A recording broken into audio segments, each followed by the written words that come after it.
Time for this. Thank you. Yeah, I want you to say something. Yeah, I definitely want you to say I'll something. do that. I didn't bring that right at that work.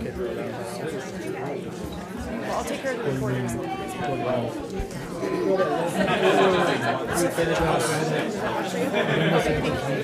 Oh, you know what? I didn't bring that either. I can bring it.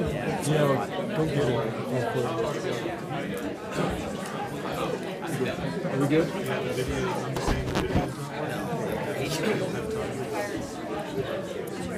We have to?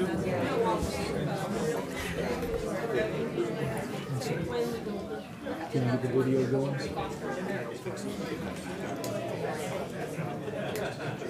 Can you get through? We don't have video. How are you? We just have sound. Okay, we're good to go. On that back table, did you run out? I can go forward. Ready to start. I apologize. I'll print more next time. It's going in my collection, baby. We're good to go. I call to order this regular meeting of the Monument Board of Trustees. It's Monday, April 1st, 2019. Please stand for the Pledge of Allegiance. I pledge allegiance to the flag of the United States of America and to the republic for which it stands, one nation, under God, indivisible, with liberty and justice for all. Ms. Hogan, would you take roll, please? Mayor Wilson? Here. Mayor Pro Tem Elliott? Here. Trustee Bordenstein? Yes. Trustee Clark? Here.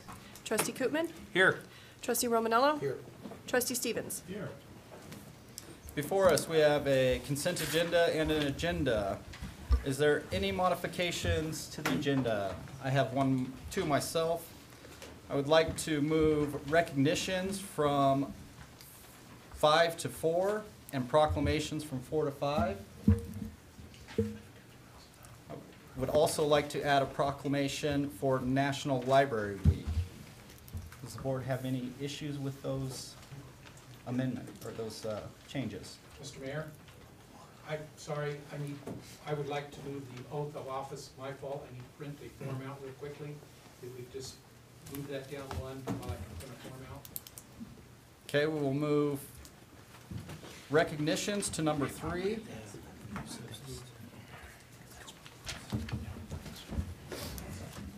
Oath of office to number 4. And proclamations to number 5. Does the board concur? Yes. Recognitions are 3. Motion to approve as amended? Second. We have a motion and a second. Ms. Hogan? Trustee Clark? Yes. Trustee Bordenstein? Yes. Mayor Wilson? Yes. Trustee Koopman? Yes. Mayor Pro Tem Elliott? Yes. Trustee Stevens? Yes. Trustee Romanello? Yes.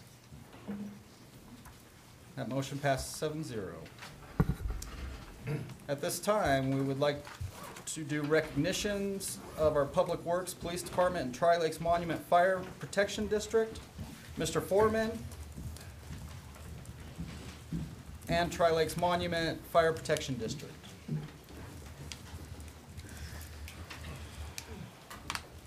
All right, can we have all the employees come up here? I think we got 1,000,002 that worked on this. I've also got Chief Shirk and Tom Tharnish up here, and Chief Trudy, very involved in this. We kind of wanted to recognize, all of y'all know we had a Snowmageddon event here a couple of weeks ago. Lots of snow. I think, what did we end up with, Chief? You weren't here? Oh, yeah, that's right. The Chief was in Seattle. He was on the beach. He kept sending me photos. While I was sending photos of snow this deep, I was getting photos of him buried in sand. So, anyway, everyone you see before you and also others that are not here worked very hard to make sure that you were safe. They dug out vehicles, they helped people out of vehicles, they got people to safety. They picked up people in the middle of the street, they picked up people at grocery stores and took them to safety. And so we wanted to recognize them tonight, and we're going to call them out. I just want to read something that Commander Burke wrote for us, and just want to go over this. So on March 13th, the state of Colorado experienced a bomb cyclone weather event. The storm brought with it the lowest barometric pressures ever recorded in Colorado. Extremely strong winds and heavy snow conditions. During the storm, the town of Monument experienced severe blizzard conditions. At the onset of the storm, travel on town roads quickly became hazardous. In a very short amount of time, many of the roads became impassable. Unfortunately, the storm stranded many motorists on town roads, and they were unable to rescue themselves. Having anticipated the storm's impact, members of the Town of Monument's team of employees had already drafted plans to address the storm's impact. Public Works implemented snow plowing efforts to keep main arteries open. The police department set up an emergency operations center with the fire department to address emergencies as they occurred. Public Works joined the EOC force to add needed resources and capabilities. Very early into the storm's arrival, it became clear that keeping roadways open was no longer the primary concern. Instead, those working the event were forced to redirect their efforts and resources to rescuing stranded motorists. Members of the Public Works and police departments worked together to formulate a plan of action. Snow plows were teamed up with fire trucks and police cars so those stranded in the storm could be rescued and brought to a local Red Cross shelter. Over the next 24 hours, this dedicated team of town employees worked diligently. On countless occasions, they ventured out into the storm and risked their personal safety to assist those in need. They all acted with great professionalism, showed the true spirit of service, and represented the town of Monument well. I therefore request that each involved employee be formally recognized by the town of Monument for their actions during this dangerous weather event. And that's what we're doing today. So everybody that's standing here, we're going to give them a big hand right now.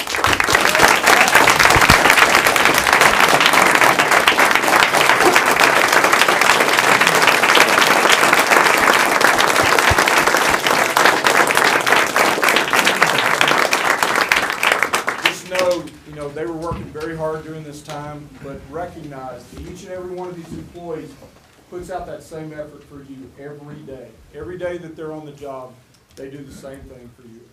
So, we want to make sure that we're recognizing them for this one event. Many of these have been recognized before for other things that they've done, but realize that they do this daily.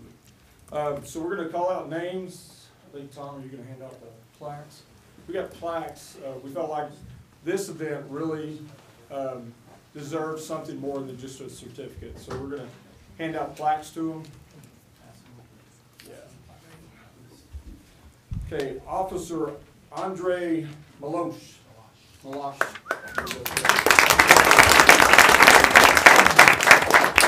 Officer Josh Marks. Rookie officer doing what it takes. Officer Michael Case.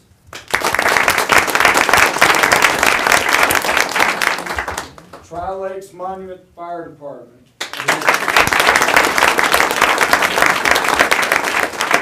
One thing, I wanted to recognize all of his guys, but as the chief always does, he says, he wants it to go to the actual company themselves and the guys that are out there in the field. So really appreciate that, Chief. And he did a marvelous job up there.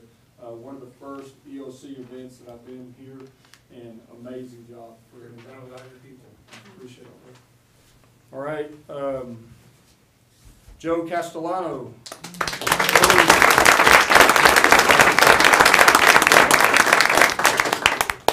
Peter Gaducio.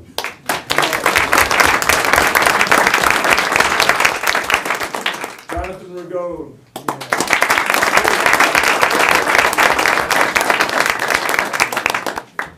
Steve Sheffield.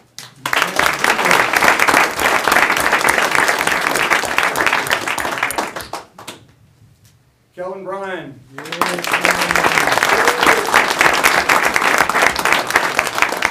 Twice in a month. James Schubar.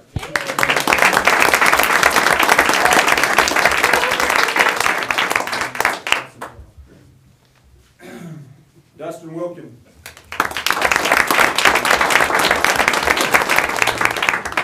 Couldn't make it. Ron Ratford.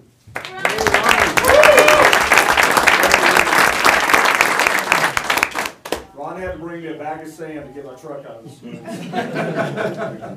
And mine normally doesn't get stuck. But Monty Kuntz.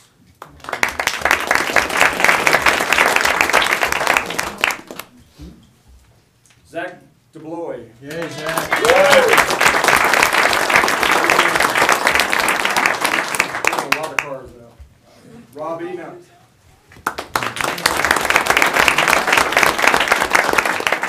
Tom Tharnish.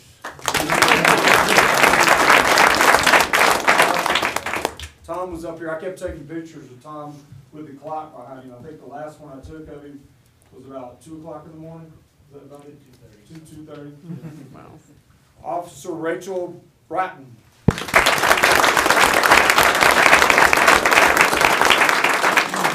Another rookie putting out effort.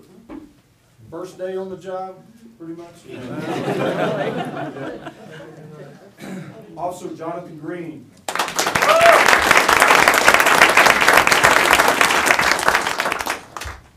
Sergeant Joe Lundy.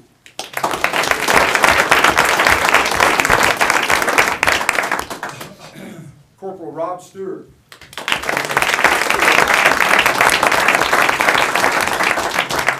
Is that everybody? All right. One more time, let's give them a great round of applause.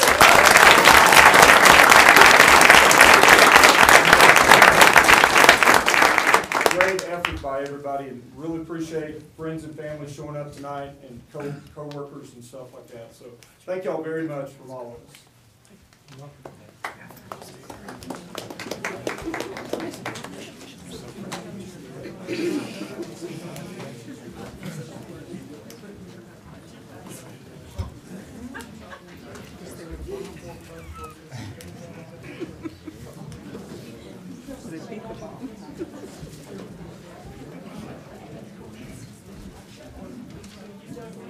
Oh yeah. Thank you for the gift card.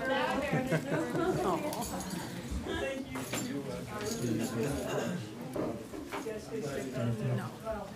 Well, for the spellings, if you don't mind, that would be helpful. Yep. Need or want two different things.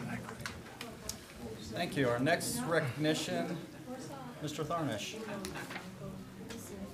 This recognition I'll talk to you about tonight is a program that we restarted. It was here many years ago and then kind of went away. It's an Employee of the Month program. And our Employee for the Month in February 2019 is Cassandra Ullman. So I'm just going to get a little background on that. Cassie has been a town employee since January of 2017.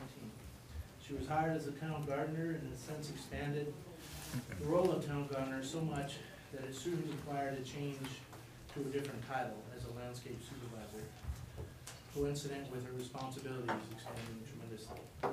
Cassie has taken the lead on expanding her role by providing classes after hours, sometimes on weekends, to give the public much desired information on planting basics and water conservation planting methods.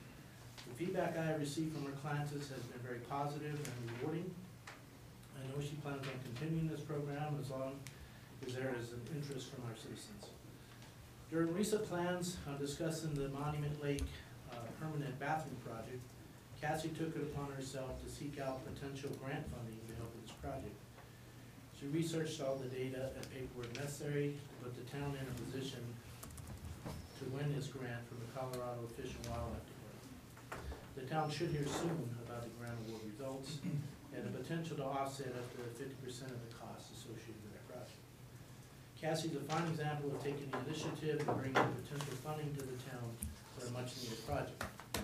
Everything I have talked to you about tonight is just a small portion of the projects that Cassie is involved with, and is one of the driving reasons why she is so deserving of this recognition.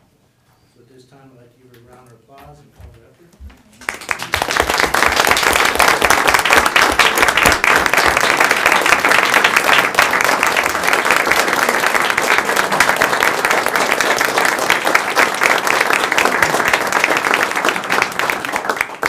So Cassandra when I first got here, Cassandra took me out, or as we call her, Cassie. Cassie took me out to show me all the landscaping. I think it was December 12th. She took me out to show me all the landscape. I was like, there's a lot of snow here. So, but we really appreciate all the effort she does. When you see everything blooming and everything that's out in the town and looking beautiful the way it is, she's the reason why it is. Her, and she's got some help out there and some staff members that work with her, but she really puts everything together. So really appreciate everything you do, Cassie. You really earned being an employee of the month, so thank you very much.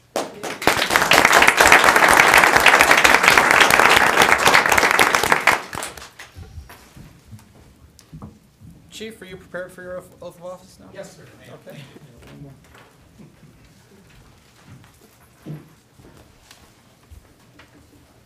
Civilian Greg Malikian, if you would please come on. What a success story this young man has. It was 2015 when he was a police officer for the town of Monument. When he came to the range, we all saw this large nodule on the side of his neck. And he didn't seem too concerned about it, but his fellow teammates said, you need to go have that checked into. That was in September 2015. October 24th, 2015, he was diagnosed with leukemia. And I'm able to tell this story with his permission. He asked them at that time, what if I didn't get help? What goes on? And they said, you only have 6 weeks to live if you don't get help.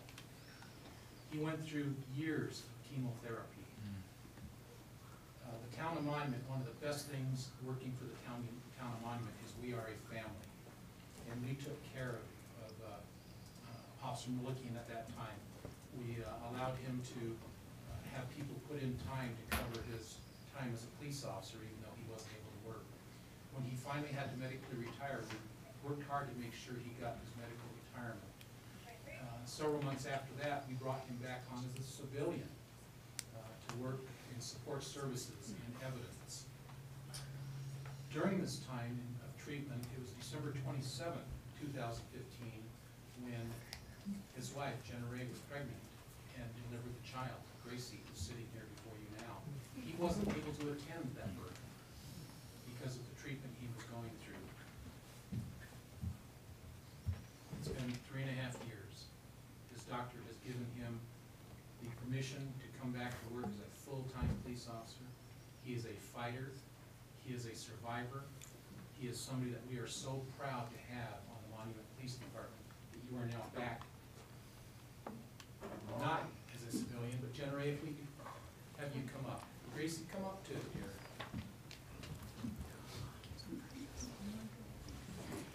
Now, before I hand you this badge, I have to have you swear in. So if you raise your right hand, I, say your name, I, Greg Malikian, do solemnly swear or affirm do solemnly swear or affirm that I will support, protect, and defend that I will support, protect, and defend the Constitution and government of the United States of America the Constitution and government of the United States of America and the Constitution and government of the state of Colorado and the Constitution and government of the state of Colorado against all enemies, whether domestic or foreign, against all enemies, whether domestic or foreign, and that I will bear true faith and that I will bear true faith and allegiance and loyalty to the same, and allegiance and loyalty to the same, any ordinances, resolution, or law any ordinance, resolution, or law of any state notwithstanding, of any state notwithstanding, and that I will well and that I will well and faithfully perform all the duties of police officer perform all the duties of a police officer on which I am about to enter. on which I am about to enter. Thank you.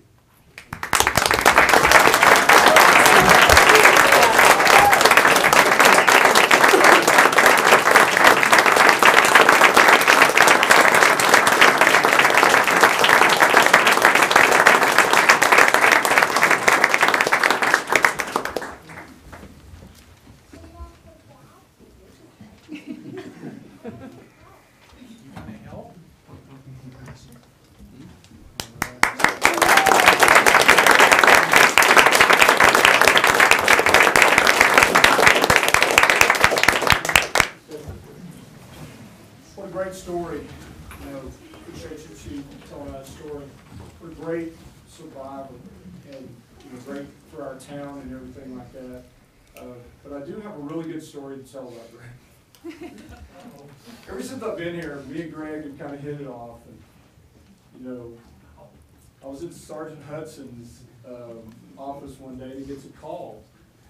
And it's one of our employees asking, so you gave me these eggs, how do I keep them from hatching? Those of you that know anything about chickens and eggs, it takes a certain thing to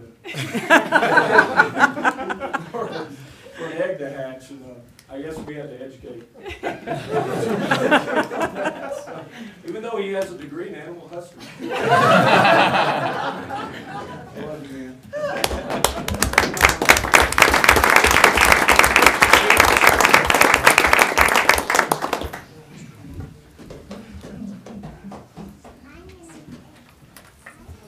Chief, you want to stay up here?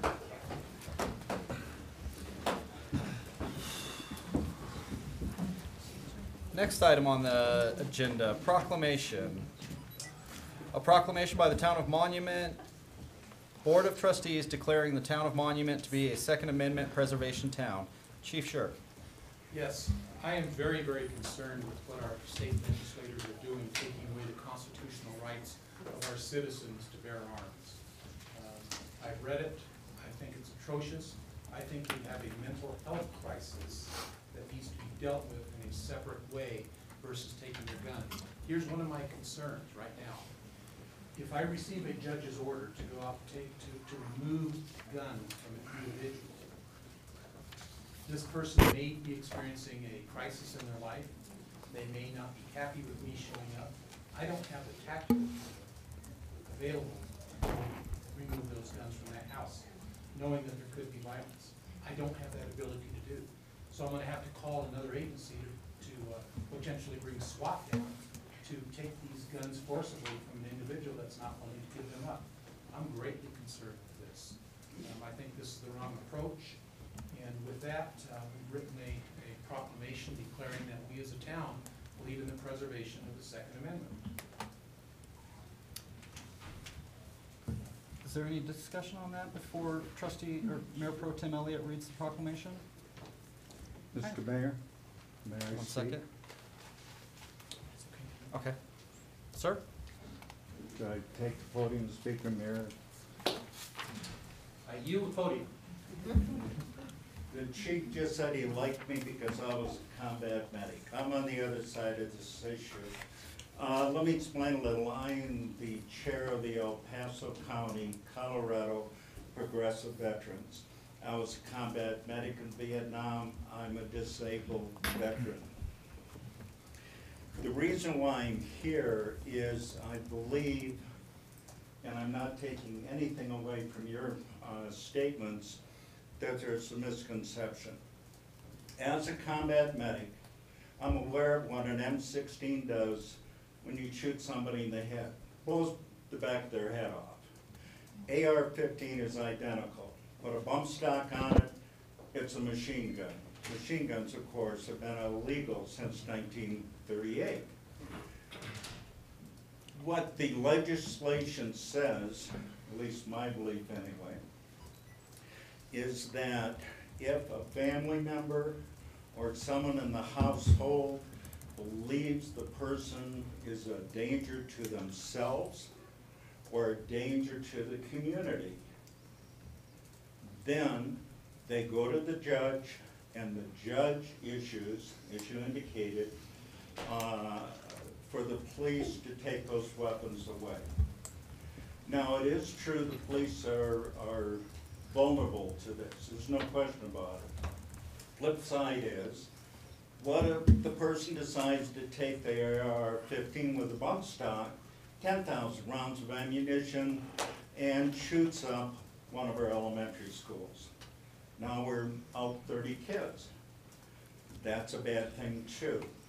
What did District 38 add this year? Armed officers to protect the children. Are we better off with more armed people in the schools or taking weapons away from those that could hurt others. It's a risk to you, I understand that, I've done that, literally. But I think we have to look at what is best for the community, what is best for our children. And I would recommend that you vote against the proclamation. Thank you. Thank you, sir. I still like you. Good man. Thank you, Thank you Chief. for your service. Thank you. Sir, could you sign that speaker sheet there so that I can have your name for the record? Anything for you. Thank you. That's the right answer.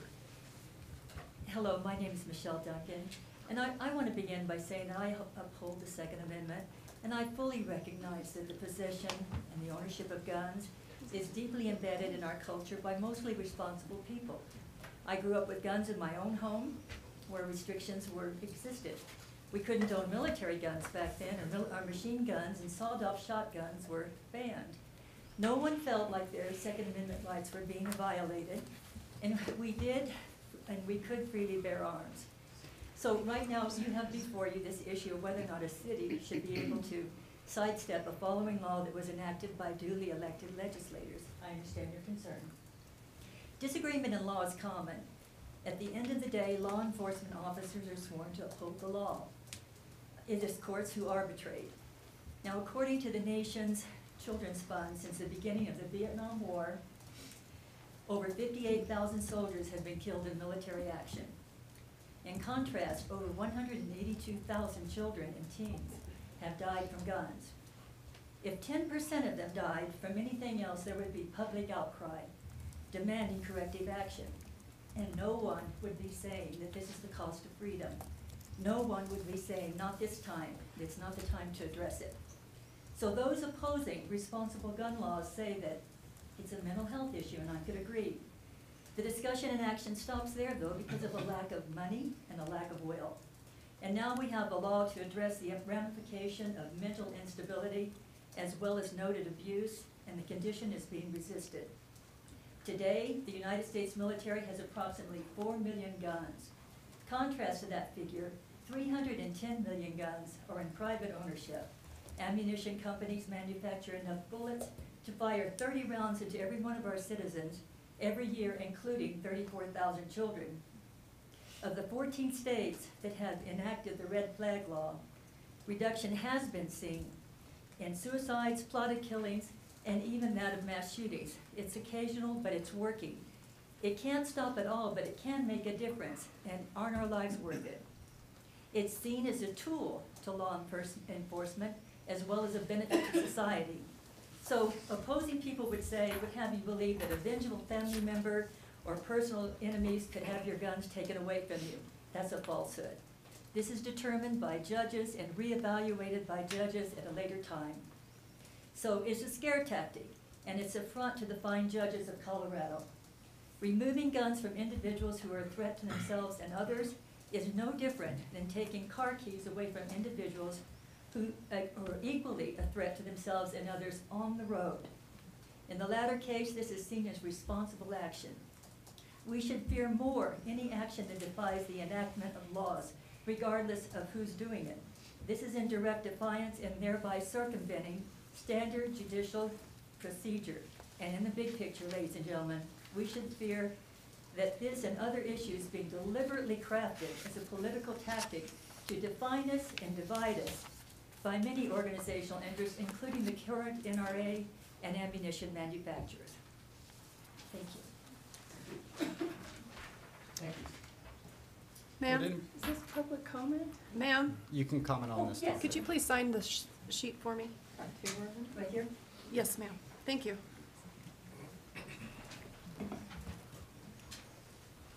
Since I didn't know we were gonna do public comment, I didn't prepare anything.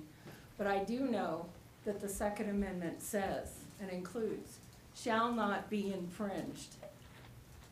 This also does not provide people who are trained to evaluate mental illness to do the adjudication. It circumvents that process. Each municipality, each town, each sheriff has been coming in, weighing in on where they are on this bill. it takes away our freedoms. Again, I want to stress, shall not be infringed. Thank you. I just want to make a couple of comments, and I really Ms. House? appreciate the, You know who I I am. really appreciate the comments Part from of the everybody. And to some degree, I agree with parts of it. I really do. It's how the law was crafted. It's how the law was crafted. If I truly know that somebody is mentally ill and in immediate danger to themselves and to others, of course I want their guns for a while.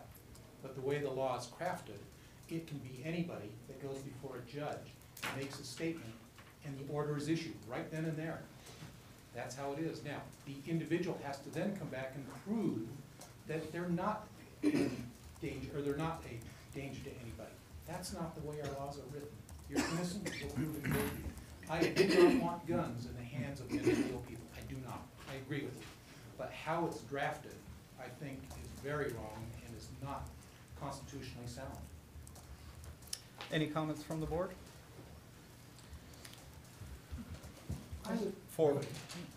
I was just gonna say, I have a question. So if someone is, you said someone is, goes before a judge, does that individual that's being accused of being mentally ill have the right to defend themselves, or is Not that? right then, no. No, it's, I go before the judge and say, I'm afraid of so-and-so, they make statements, and the judge can sign the order right then and there, and that order then dictates that law enforcement goes out and takes those guns. The person then has the right to come back at a later time and try to fight that, but they have to prove that they're not a danger to themselves and to others.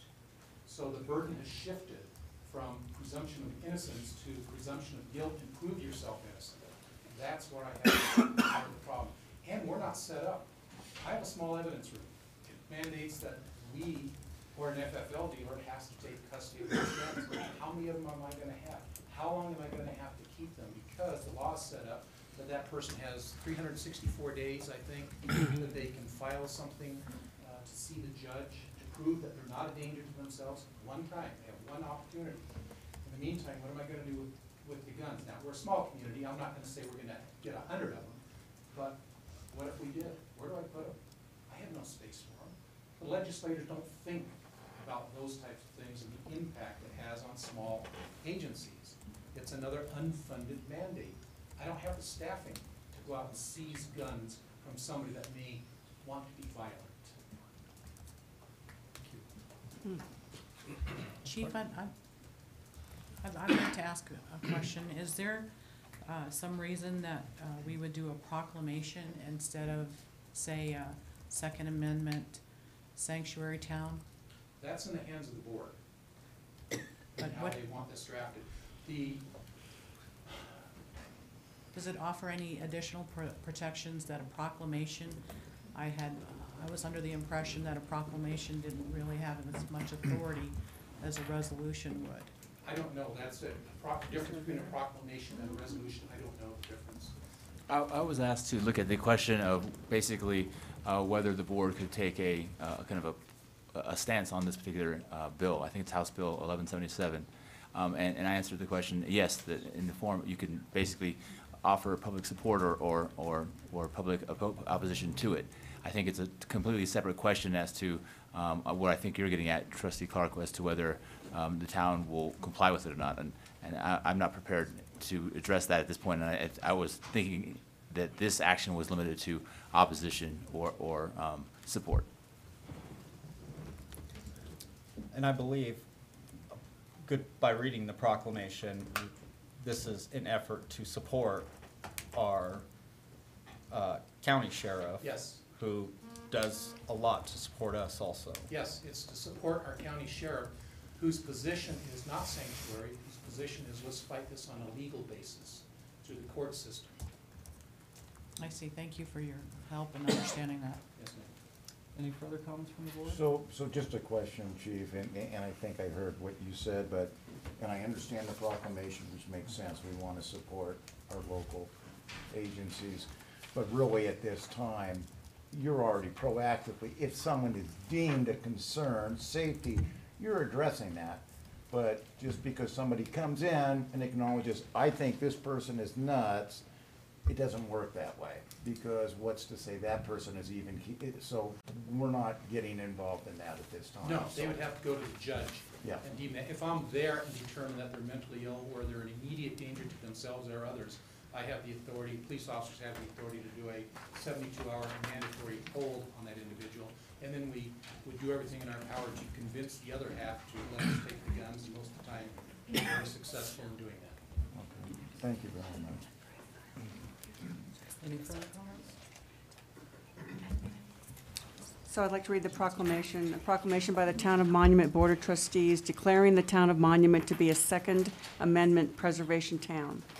Whereas the Second Amendment to the United States Constitution adopted in 1791 as part of the Bill of Rights protects the inalienable and individual right of the people to keep and bear arms. And whereas the Supreme Court in the District of Columbia versus Heller, 554 U.S. 570, 2008, the Second Amendment is the very product of an interest balancing the people, which surely elevates above all other interests the rights of law-abiding, responsible citizens to use arms in defense of hearth and home.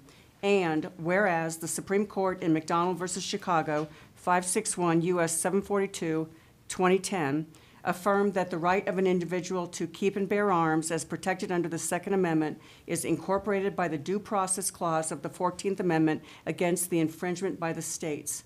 And whereas the Supreme Court in United States versus Miller, 307 U.S. 174 in 1939, opined that firearms that could contribute to the common defense are protected by the Second Amendment. And whereas Article 2, Section 3 of the Constitution of Colorado provides that all persons have certain inalienable rights, among which may be reckoned the right of enjoying and defending their lives and liberties, of acquiring, possessing, and protecting property, and of seeking and obtaining their safety and happiness. And whereas Article 2, Section 13 of the Constitution of Colorado provides that the right of no person to keep and bear arms in defense of his home, person, and property, or in aid of the civil power when thereto legally summoned shall be called in question.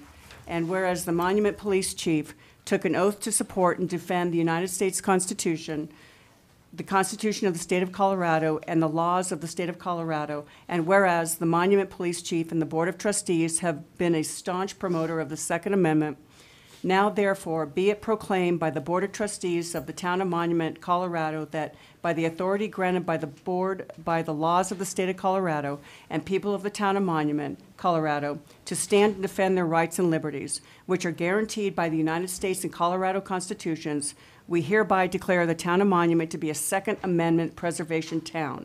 Be it further proclaimed that Board will actively support the El Paso County Sheriff and the El Paso County Board of Commissioners in protecting the Second Amendment rights of all lawful gun owners. We invite all like-minded municipalities to join us in this effort. Be it further proclaimed, the Board demands that the legislature cease and desist any further actions restricting the Second Amendment rights of citizens and instead address the real and fundamental challenges of mental illness in our communities. Proclaimed this first day of April 2019. Mr. Mayor, point of order. I don't believe that the board took a vote on it, so if you could clarify that for the record. Okay. Do we have a motion to approve this proclamation? Motion to approve. Second? We have a motion and a second. Ms. Hogan? Will you take roll? Or Yes. Trustee Stevens? Yes. Trustee Koopman? Yes. Trustee Bornstein? Yes. Trustee Romanello? Yes. Trustee Clark? Yes. Mayor Pro Tem Elliott? Yes. Mayor Wilson? yes. That motion passes 7-0. The proclamation is proclaimed. Thank you, Chief. Thanks, Chief.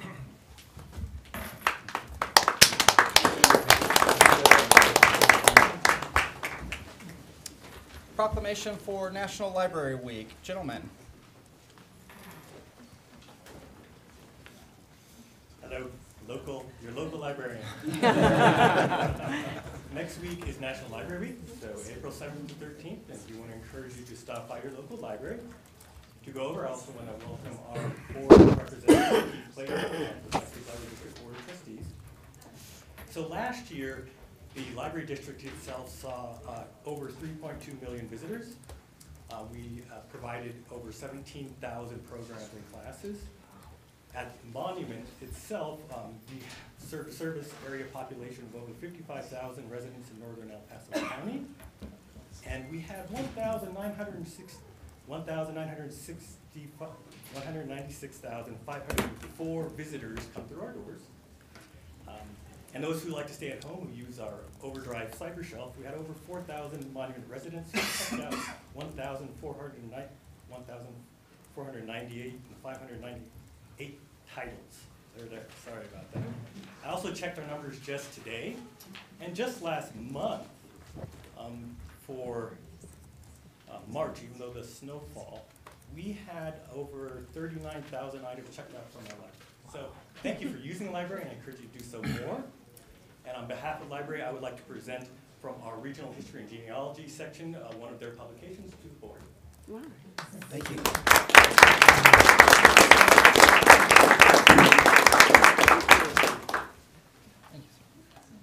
Thank you very much. Thank you very much. Do we have any comments or questions in regards to this proclamation? Well, I love the library. It's my favorite place to go. Do we have any comments from our guest? Do we have a motion to approve this proclamation? Motion to approve. We have a motion and a second. Ms. Hogan? Trustee Romanello? Yes. Trustee Bornstein? Yes. Trustee Stevens? Yes. Trustee Clark? Yes. Mayor Pro Tem Elliott? Yes. Mayor Wilson? Yes. Trustee Koopman? Yes.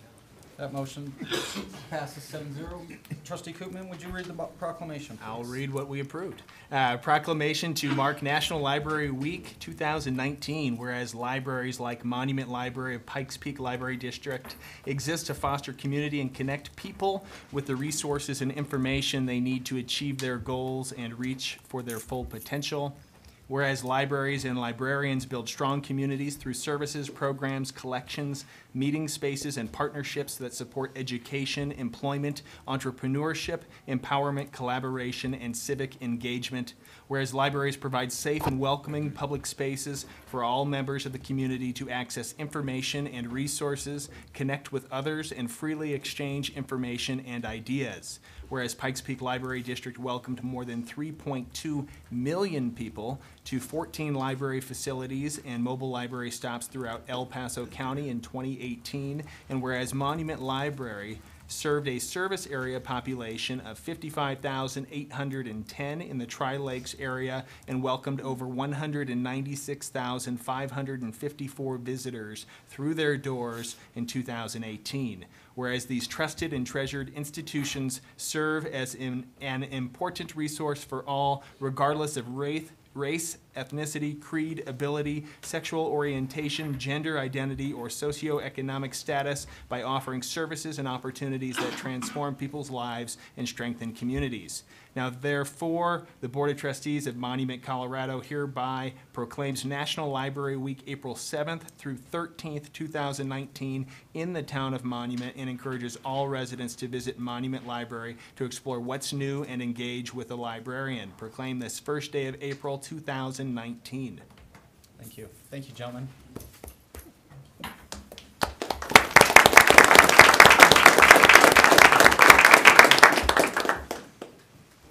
Next item on the agenda, presentation, PPACG Community Check-In Report. Mr. Gunning.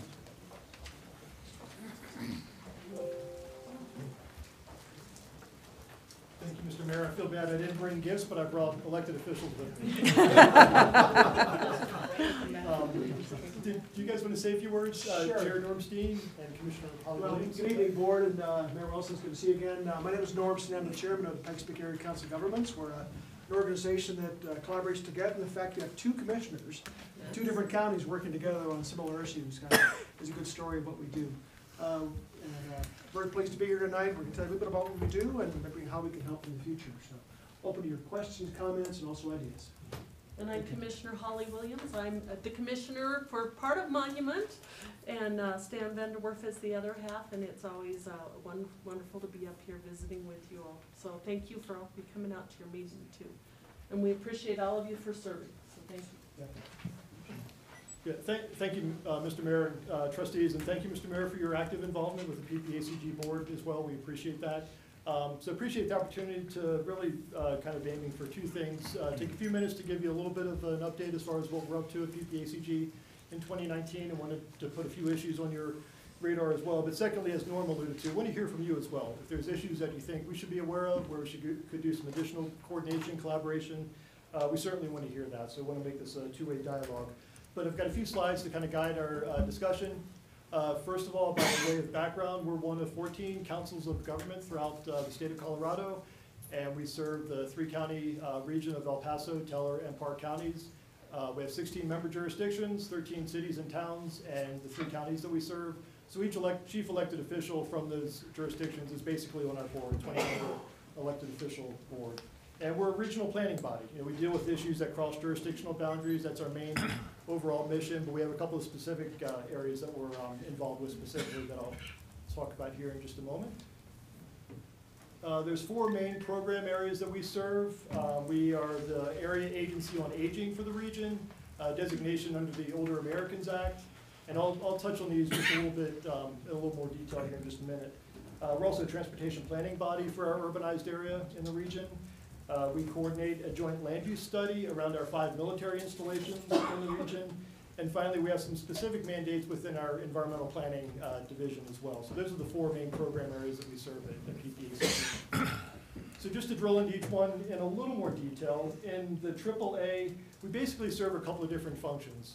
One is that we're the family caregiver support center for the region. We have a lot of us that are taking care of elderly residents, neighbors, and friends, and we're not trained, we're not equipped to provide that kind of service. So we provide support for those volunteer caregivers that need some help, that need some respite, and just other coordination. We also provide the Ombudsman program, where we provide kind of liaison support between residents and long-term care facilities. We have a lot of residents in assisted living and nursing homes that need coordination and ability to kind of navigate their services in their long-term care facilities, so we provide that service as well. We also provide senior insurance assistance. We have experts that know Medicare inside and out, so we can provide advice on Medicare, Medicaid. Also ties into the 4th bullet point there. We're the Senior Information and Assistance Center. We provide a lot of training programs for Social Security, for not just Medicare, but other ways to prepare for retirement. So basically, the goal of our aging is to allow our seniors to age independently in their home. It improves their quality of life. It's more cost effective for them and for their family members. So that's really the overall overarching goal that we have in the AAA. You are pretty well served. I should mention that probably a lot of you know Dave Betzler. He's the chair of our regional advisory committee that advises us on AAA issues and makes recommendations as far as how we should split up grant funds that flow through AAA for various programs that we support.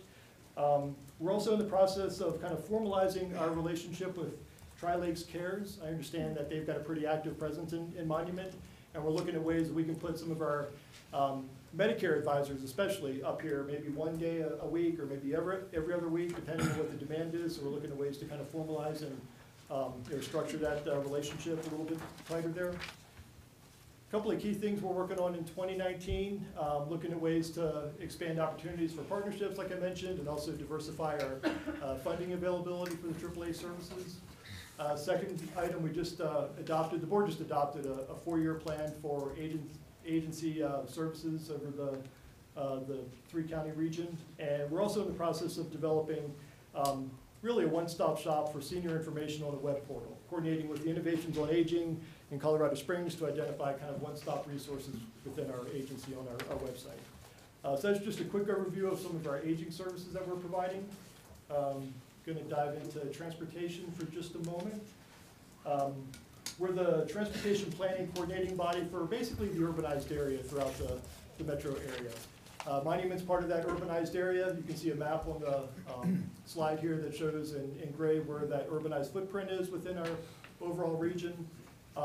Basically, we're responsible for identifying our long-term transportation needs and then identifying on a short-term basis over the next 4 years where that money that we get for our region is going to be spent, whether it's federal, state, regional funds, local funds that are generated. But there's got to be a relationship between what we're going to fund in the short term and what our long-term transportation needs are.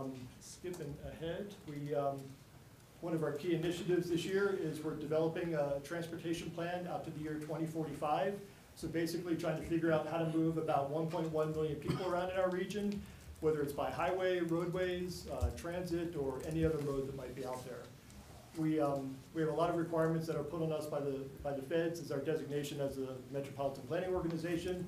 And one of those is that we have to develop a fiscally constrained transportation plan. So we can't identify a plan that we really basically can't afford as a region. So a little bit of a balancing act as we try to figure out how to maintain the existing system we have and also add the new capacity that we're going to need up to the year 2045. The second key point that I wanted to mention that we're focused on this year is information sharing, especially with our member agencies. I know we've been working with your agency staff and our technical committees trying to figure out ways to share GIS data and traffic counts and pavement management condition data. So we're pretty excited about that opportunity. It's going to save us all a little bit of money if we can kind of pool our resources together. And finally, one of the other main issues we're working on this year is really identifying and refining our travel modeling and forecasting abilities. One of the really good tools we have at PPACG is our modeling ability to see what's going to happen as far as new development and the transportation impacts that may generate. So we're going to be refining that over the next year as well. Moving on to the joint land use study. You may be familiar with this, but we adopted a study the end of 2018 that identifies encroachment issues around each one of our 5 military installations. Very great collaborative effort over the past 3 years, working with all of our installations.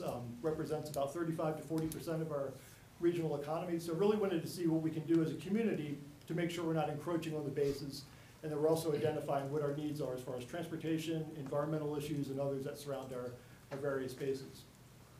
As far as 2019 activities, really pleased to announce that we just got our grant award for implementation for this joint land use study. A pretty major award of about $500,000, so we're going to be focusing on specific implementation measures that we can focus on here going forward. And then finally, the final program is our environmental program, and it's really focused on air quality and water quality. I have a pretty specific mission in each one of those categories, and let me actually skip ahead. So I can talk about some of the specific things we're working on right now. Really starting with the regional water quality management plan. We're coordinating with all the sanitation districts throughout the region.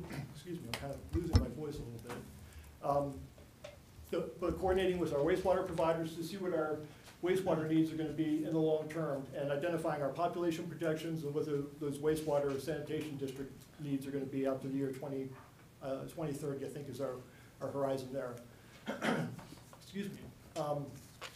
And the second item I wanted to mention is under air quality, we're actually identifying some of the key pollutants that we have that are regulated by EPA that we have to monitor from our transportation planning standpoint. One of the ones that's really popping up on our radar that's a little bit problematic right now is ground level ozone. There's a number of different sources that produce pollutants that cause ozone that's really dangerous to folks with underlying health conditions, especially our very old population and very young residents, especially those with underlying heart conditions, lung conditions, and other circulatory issues.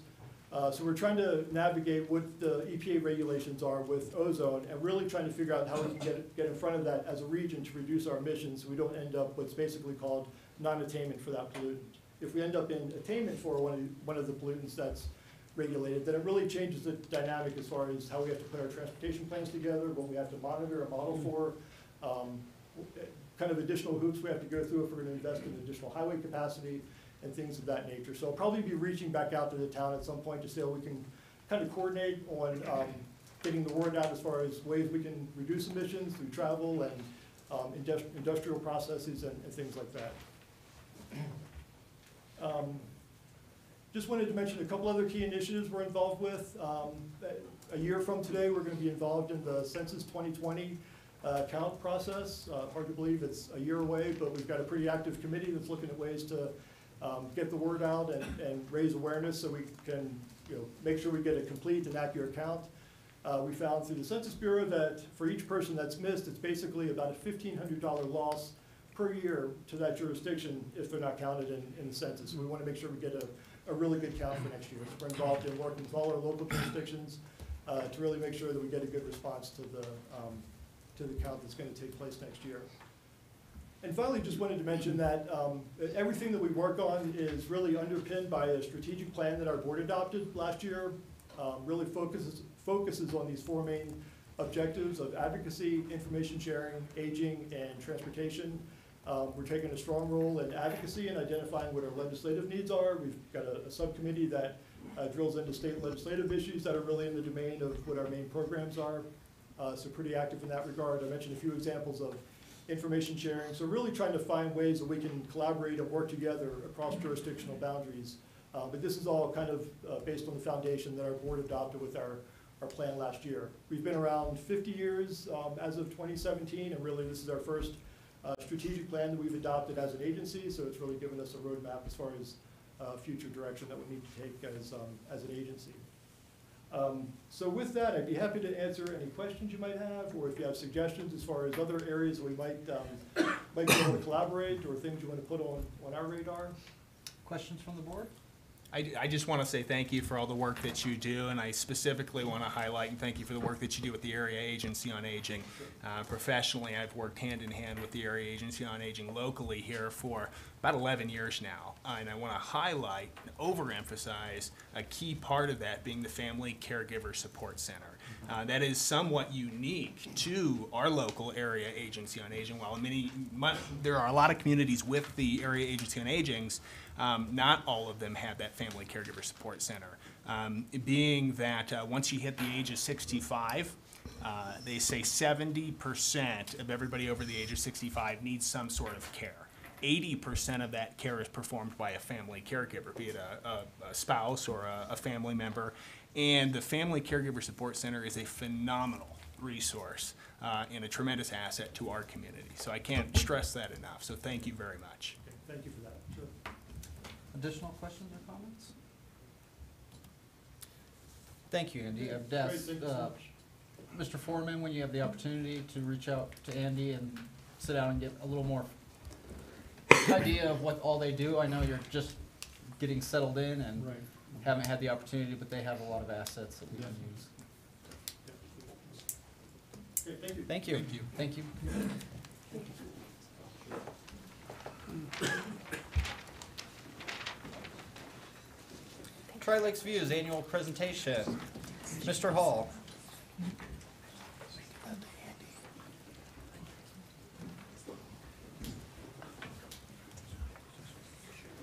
Hello, everyone.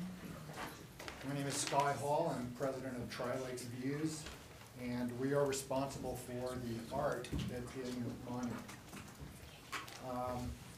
Since 2003, we have been pursuing a public art annual exhibition. Many of you have seen it, I'm sure, around town. It has been a driving force for the last few years, and we're very proud of what we've been able to do. Tri-Lakes Views is has been bringing public art to the Tri-Lakes region since 2003. And, oh, thank you. This first slide here is the roundabout, which is at Old Denver Highway and Baptist Road. And that piece of art was commissioned actually by El Paso County. And they approached us about creating a piece of art for the center of the roundabout. We commissioned an artist, we did a selection process, and this was the result. And I think it's pretty spectacular myself. It's not horses and it's not covered wagons and stuff. It's a little more creative approach. 2018 Tri-Lakes Views Art Sites celebrated its 15th year of bringing public art to the Tri-Lakes. Ever since 2003, Tri-Lakes Views has sent out a national call to artists to enter in our annual year-long public art exhibition. Art Sites has featured art and artists from as far away as Washington, D.C. We were very happy to have two artists. Sorry, I've got this little. Okay. There we go. 18 display pedestals have been created and paid for through public donations, and with each dedicated to loved ones as memorials, and there's a plaque on each pedestal. that says who the person was that dedicated it and to who. And that's been an ongoing thing we've been doing ever since we started. Over the years, Tri-Lakes Views has acquired 7 sculptures as part of a permanent collection that were donated by participating artists. Every year, we also, in keeping with our mandate to support public art, is we've created a map. Many of you on the board have seen it. I don't know if you've seen it around town. It's certainly in all the stores. And it shows basically a location map for all the pieces of art. So you can do like a walking tour and see all the pieces. It's really quite interesting to see the collection that we've been able to accumulate over the years. Our current call to artists ends on April the 10th, and then we'll have another complete set of pieces on 11 pedestals. So I invite you to look up these maps if you can and take a look. One of the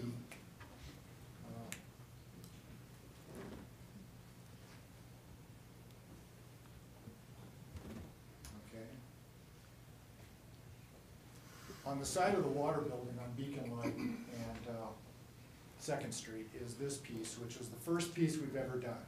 It was called the Ice Harvest, and it commemorates the harvesting of ice on Monument Lake that took place between 1901 and 1943. And I don't think you could get an ice cube thick ice out of Monument Lake anymore. But they were doing 6-foot thick pieces of ice and cutting it up and putting it on train cars and using it for refrigeration and the like. This was one of our first pieces, and it is a permanent part of the collection. And there's a tableau that's right in front, so anybody who hasn't seen it can go there and take a look at it and read the story about the ice harvest. It's a very fascinating story. One of the other pieces that we were donated by Janet Sellers, a local artist, and she works for our community news and is an advocate of the arts. And this is a concrete piece, and it's called Poppy, and it represents a poppy bulb and flower, De Angelis, and it is also in the sculpture park on 2nd Street. As is this piece here from a local artist, Ivan Costa. It's a steel piece. It's called Sailfish. You can sort of see the stylized fish design there. This piece, next piece here is they're powder-coated steel blocks, and they were done by Randy Curry, and he also donated this piece to us after he participated in the show. So we've had some really nice pieces that have come to our collection. The next 2 pieces are on loan from artist Ruth Burrick, who was a local artist here for many years. Her piece, Early Bird, is a granite and steel piece, and it's in the sculpture park also, right next to the school. The next piece, which is one of my favorite pieces, is called Love Squared. And it is from it's marble from Marble, Colorado. There is an actual place called Marble, Colorado. And this is a piece that is actually right along here on the side of the town hall. We're trying to find a permanent location for this piece. We've been trying to work with some of the local churches. We think this would be a perfect piece that would go in front of a church, being that it's about family. And so that's something we've been ongoing trying to work on. And then again, the Aspen Grove, which is a stainless steel aspen trees. There's 4 of them, and if you've ever driven by there in the wind, it's really quaking, and it's really quite a cool piece. Reverend Marie Swanson, she's the artist, and she's from Denver. And again, this piece had been commissioned by the El Paso County, and we were happy to help get that done. We have these next slides are pieces that are in the current exhibition now. This particular piece here is concrete and steel. It's called Cultural Pedestrians, and it's commemorating our cultural diversity, and it's this piece is, and as you can see, it's got a sale price on there. All of the pieces in the current exhibition are for sale. So if anybody is interested in buying a piece of unique art, we can accommodate you there. This next piece here is Sound Fountain, and this is actually a musical instrument. And you can go there, and there's a little mallet next to it, and it has a tone like a xylophone. It's really kind of cool to go and play on it. And I've seen kids doing that. It's kind of fun. And again, this piece is for sale, $5,000. You can have this in your front yard. Instead of a doorbell, you know. This next piece is interesting, and it's made of old car parts that have been cut up. And this young man, Jacob Novington, he's from Gooding, Idaho, and it's at the Tri-Lake Center for the Arts. And so I would invite anyone that is interested in art to go around and actually look at these pieces. You know, they're nice to see in pictures, but they're really cool to see up close. You can see the workmanship, and it'd be really beautiful. The next piece here is Great Blue Heron Through the Ages, and if you could look closely, you could see that the bell, which is in the center, the bronze bell, has a blue heron in relief on it, and it's really quite. It has a really quite a amazing sound. You can hear it for miles when you hit it. It's really kind of nice. For $24,000, you can have this piece in your house. So, and again, it's the Tri-Lake Center for the Arts, and I invite you to go by and take a look. We have a bit of a local star artist in our commits, in our midst, Jody Bliss. She owns a gallery on Washington Street, and she is becoming quite well known in the area. We're really proud to have her as part of our exhibition, and she's also sitting on our board. This piece is called Ladder to the Moon, and it's forged steel. She's a blacksmith, and she has a really great studio. Anybody participate in the iron pour? Anybody know what that, anybody hear about that? She's doing it again this coming year, and it's basically anybody who wanted to participate could go and buy a piece of casting investment, and it's a kind of a sandy material. It's in a block, and you can carve it. And then, so everybody bought one of these. I bought one, and I carved a design in it. And then in a few months ago, I can't remember the exact date it was, but she had what it called an iron pour, and she had a furnace there, and they melted iron, and they poured it into the molds and made these amazing pieces that are in relief. They're fascinating. So there's going to be publicity about this coming up in the next few months, but I highly recommend anybody who wants to be creative and do something different. This was it, and there was like 300 people there, and it was really fascinating. So Jody is, again, and she also has a really nice gallery here in town. This next piece is a piece of from Mary Angers, and she's from Long Branch, New Jersey. And she brought this all the way from New Jersey on a trailer, and it's aluminum, and it's painted aluminum, twisted botanical wave.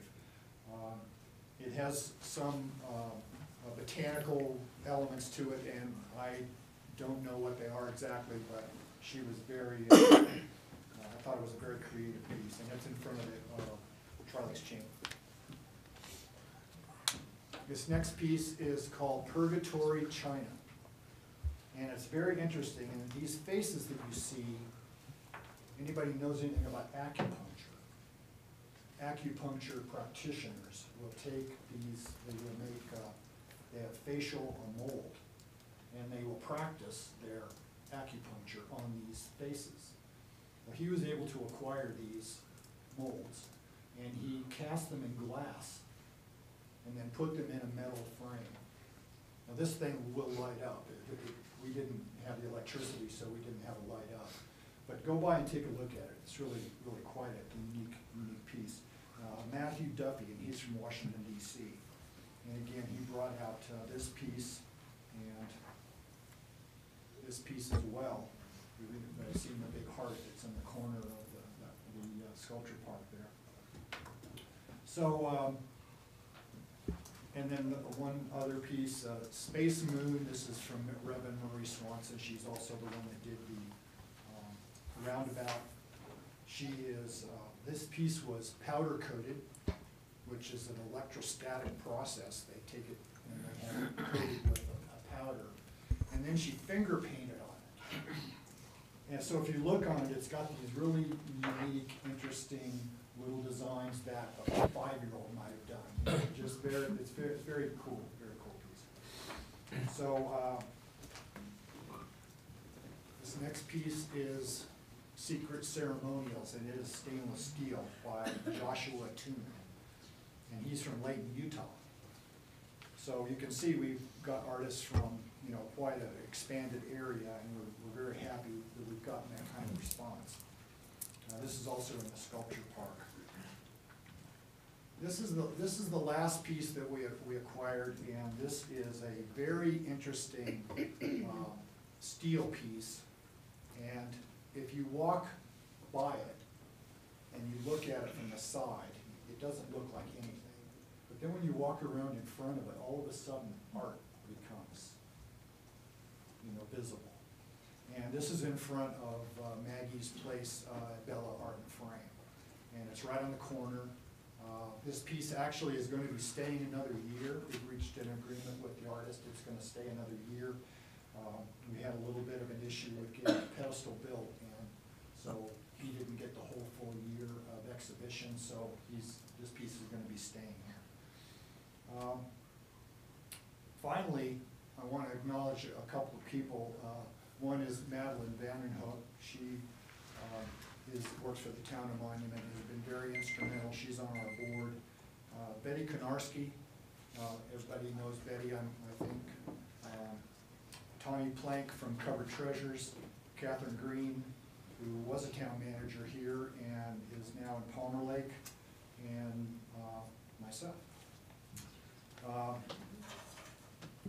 One thing I do want to bring up, and it's something that I've been tossing around in my head, and I'm hoping this might be the right venue to at least bring it up for the first time, is we've got sculpture in town. We've, I think, improved and added to the culture and the beauty of our town. And one of the instrumental people, the most instrumental, I would say, was Betty Konarski. She and I started the organization, but she was really the driving force in getting it really on the map. And Betty retired this year from Art Sites and from Tri-Lakes Views. And I would like to do something for her. And one of the things that I thought about was naming one of the sculpture parks for Betty. Now, I'm not sure exactly what that would entail. I know that the sculpture park in front of Big Red is still owned by a school, and I don't know if, I'm hearing talk that maybe there is some effort by the town to try to acquire that piece of property so we could do something like this and maybe improve the park, make it a little more accessible to people. And so I'm just throwing that out, and I'd love to talk to anybody about it to see how we might be able to do that. But I think if anybody knows Betty, we wouldn't have water in our lake without Betty. And so, you know, she's been a real advocate. She was a former mayor. She's been on the water board of the state, and so she really helped us get water for Palmer Lake as well. So I really owe her a debt of gratitude, and I'm hoping that everybody on the board will we'll see that and maybe we could move forward with trying to do something. So there was one other thing in your little packet. That was an article about the effect of art and culture on the economics of communities throughout the United States. Almost without exception, in my experience, every little town and municipality that has embraced the arts has improved. It's gotten more creative, it's brought people together, and it's a unifying factor. And so I invite you to all take a look at this article. I think there's ways that that we as a community can embrace the arts in a way that will bring people here. It's create a destination where we can actually be a place where people would want to go to come and see art and creative businesses, and there are so many here. So basically, that's my story. I do appreciate the board's support. I know we're in the middle of we had an agreement in terms of funding for the Tri-Lakes Views and Art Sites for the next couple of years. I'm hoping that we can continue to get that support. So anyway, Do we have any anybody have any questions? Any questions from the board? Just one question, and I appreciate your presentation and the art. I ask this of you every year, so I'm gonna ask you again. Monument is west and east, so when are we gonna see art on the other side? Well, we've tried. Woodmore. No, I didn't say Woodmore, I said Monument. Well, I understand I that. didn't say Woodmore, I said Monument. All right, I'll give you that. We basically talked to the Blevins, Mr. Blevins, who built the Monument Mall over here, and he was not very cooperative. So we kind of came up against kind of a dead end.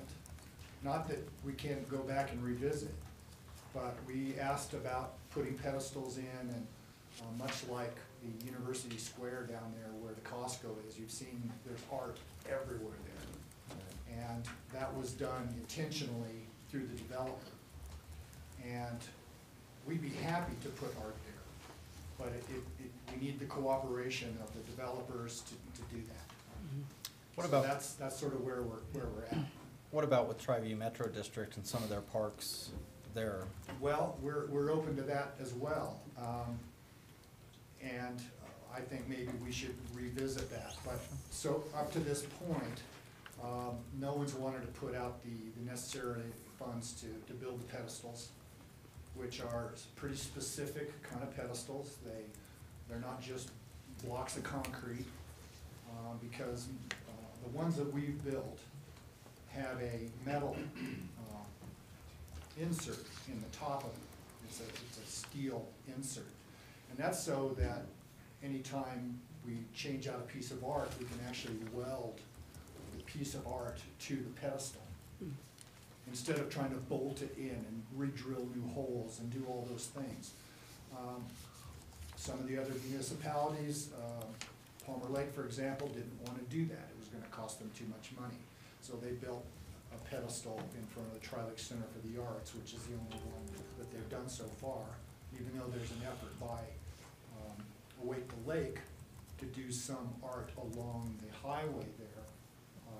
But then they're involved in that bridge project and all that, so they're up against it financially. In the beginning, we had some people purchase our permanent pieces, correct? Well, we had people donate for the pedestals. Right.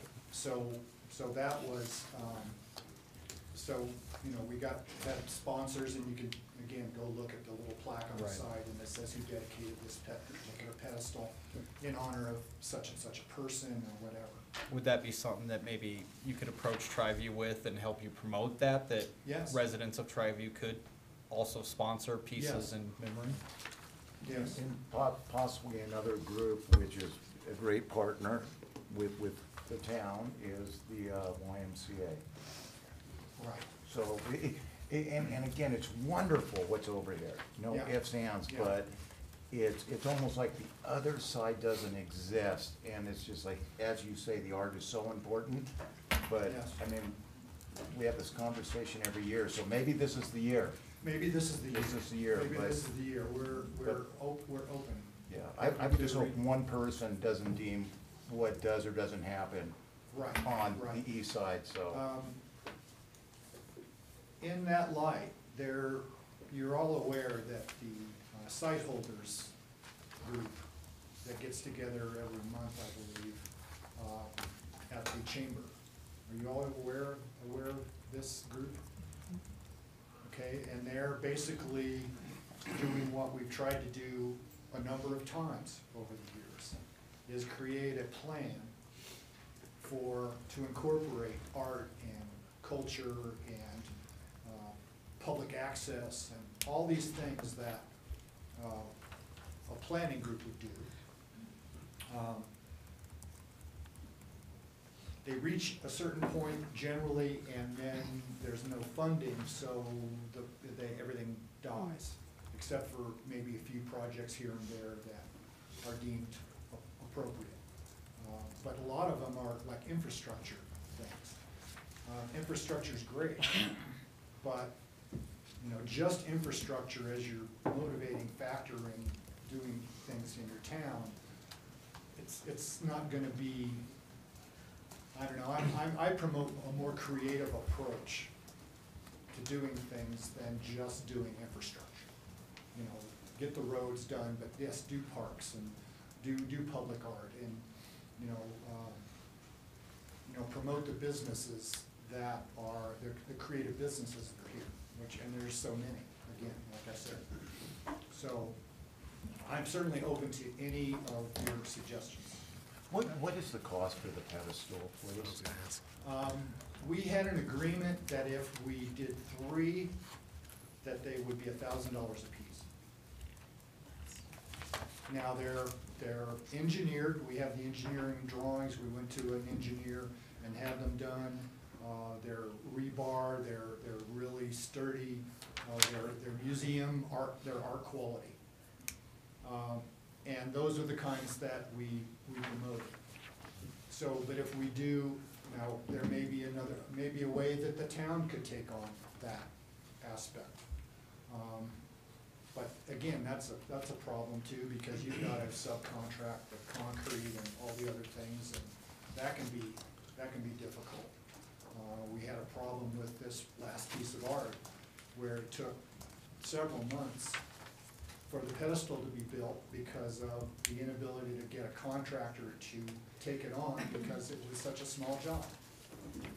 So, you know, there's little things that can be taken care of, but it takes some dedication and some realization that there are people here in our community that want this town to be all it can be. And I think that's, so embracing those kinds of plans and finding out, you know, not everything can be done at once, certainly, but you could take on certain projects within that group and say, well, let's do this year, and let's do this next year, but working towards a final goal.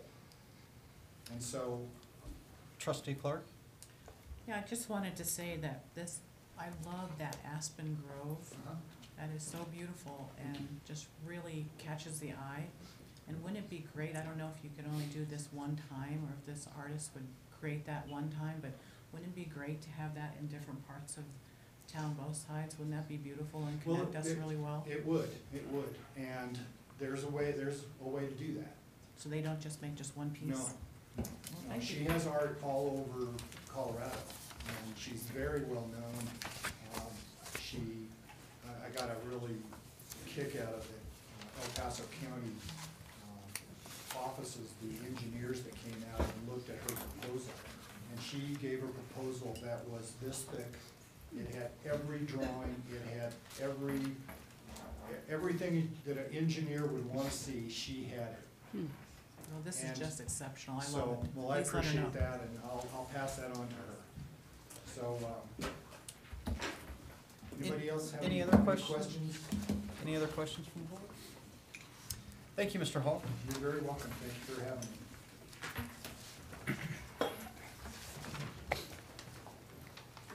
Item 7A, resolution number 092019, a resolution adopting an interim town treasurer.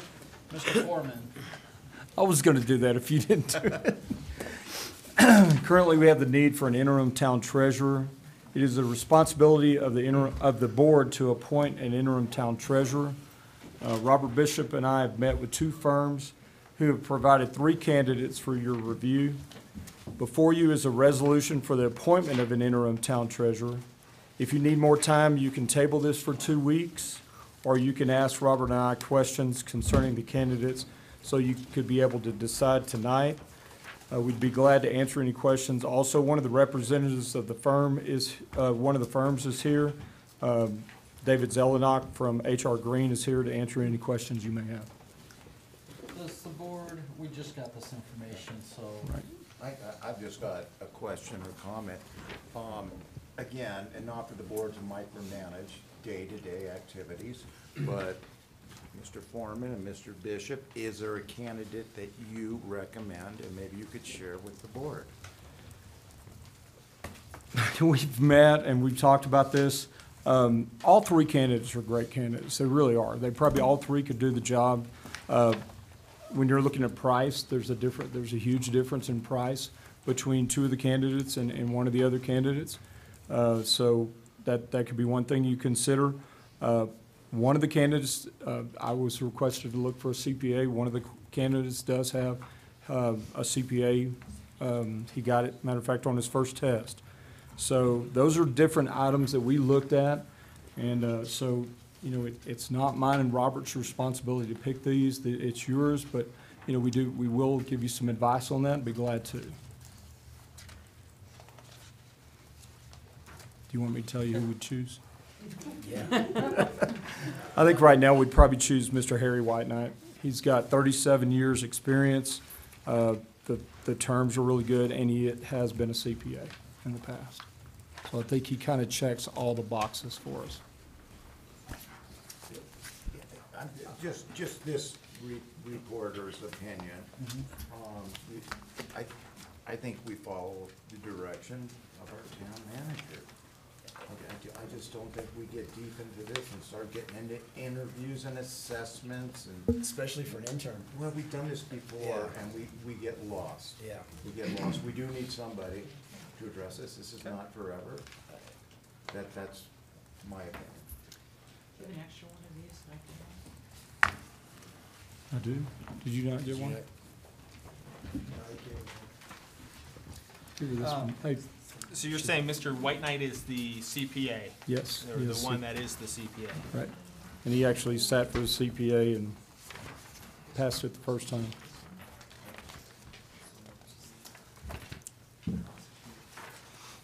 He actually has his I agree license. with Trustee Bornstein, and if our staff likes a candidate who actually on this is an economically feasible one also, it makes a lot of sense to me.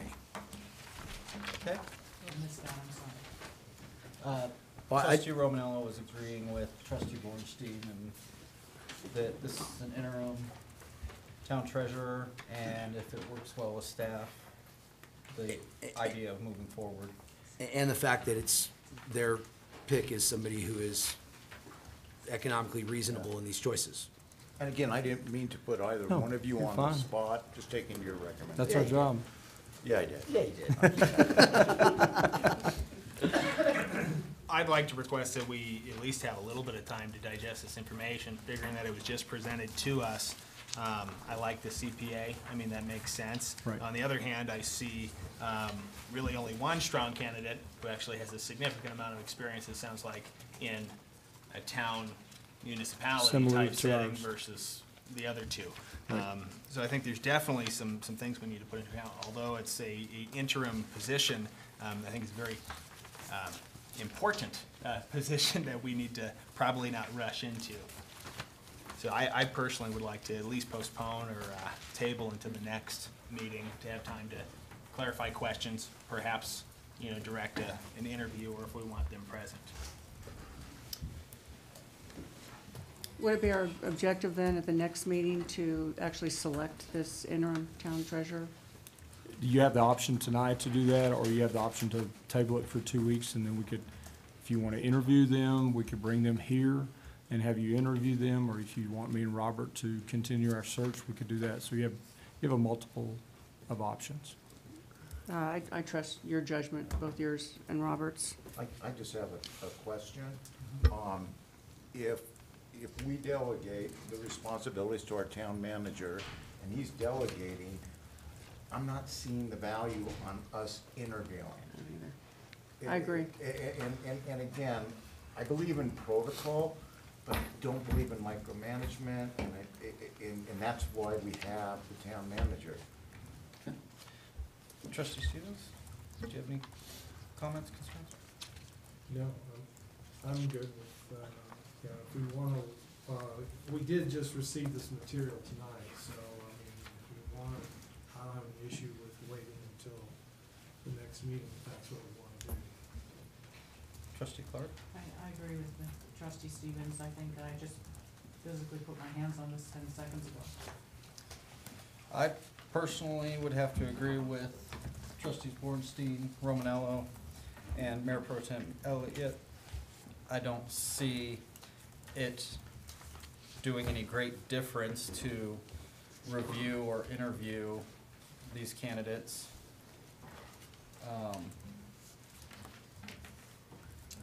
If there's no...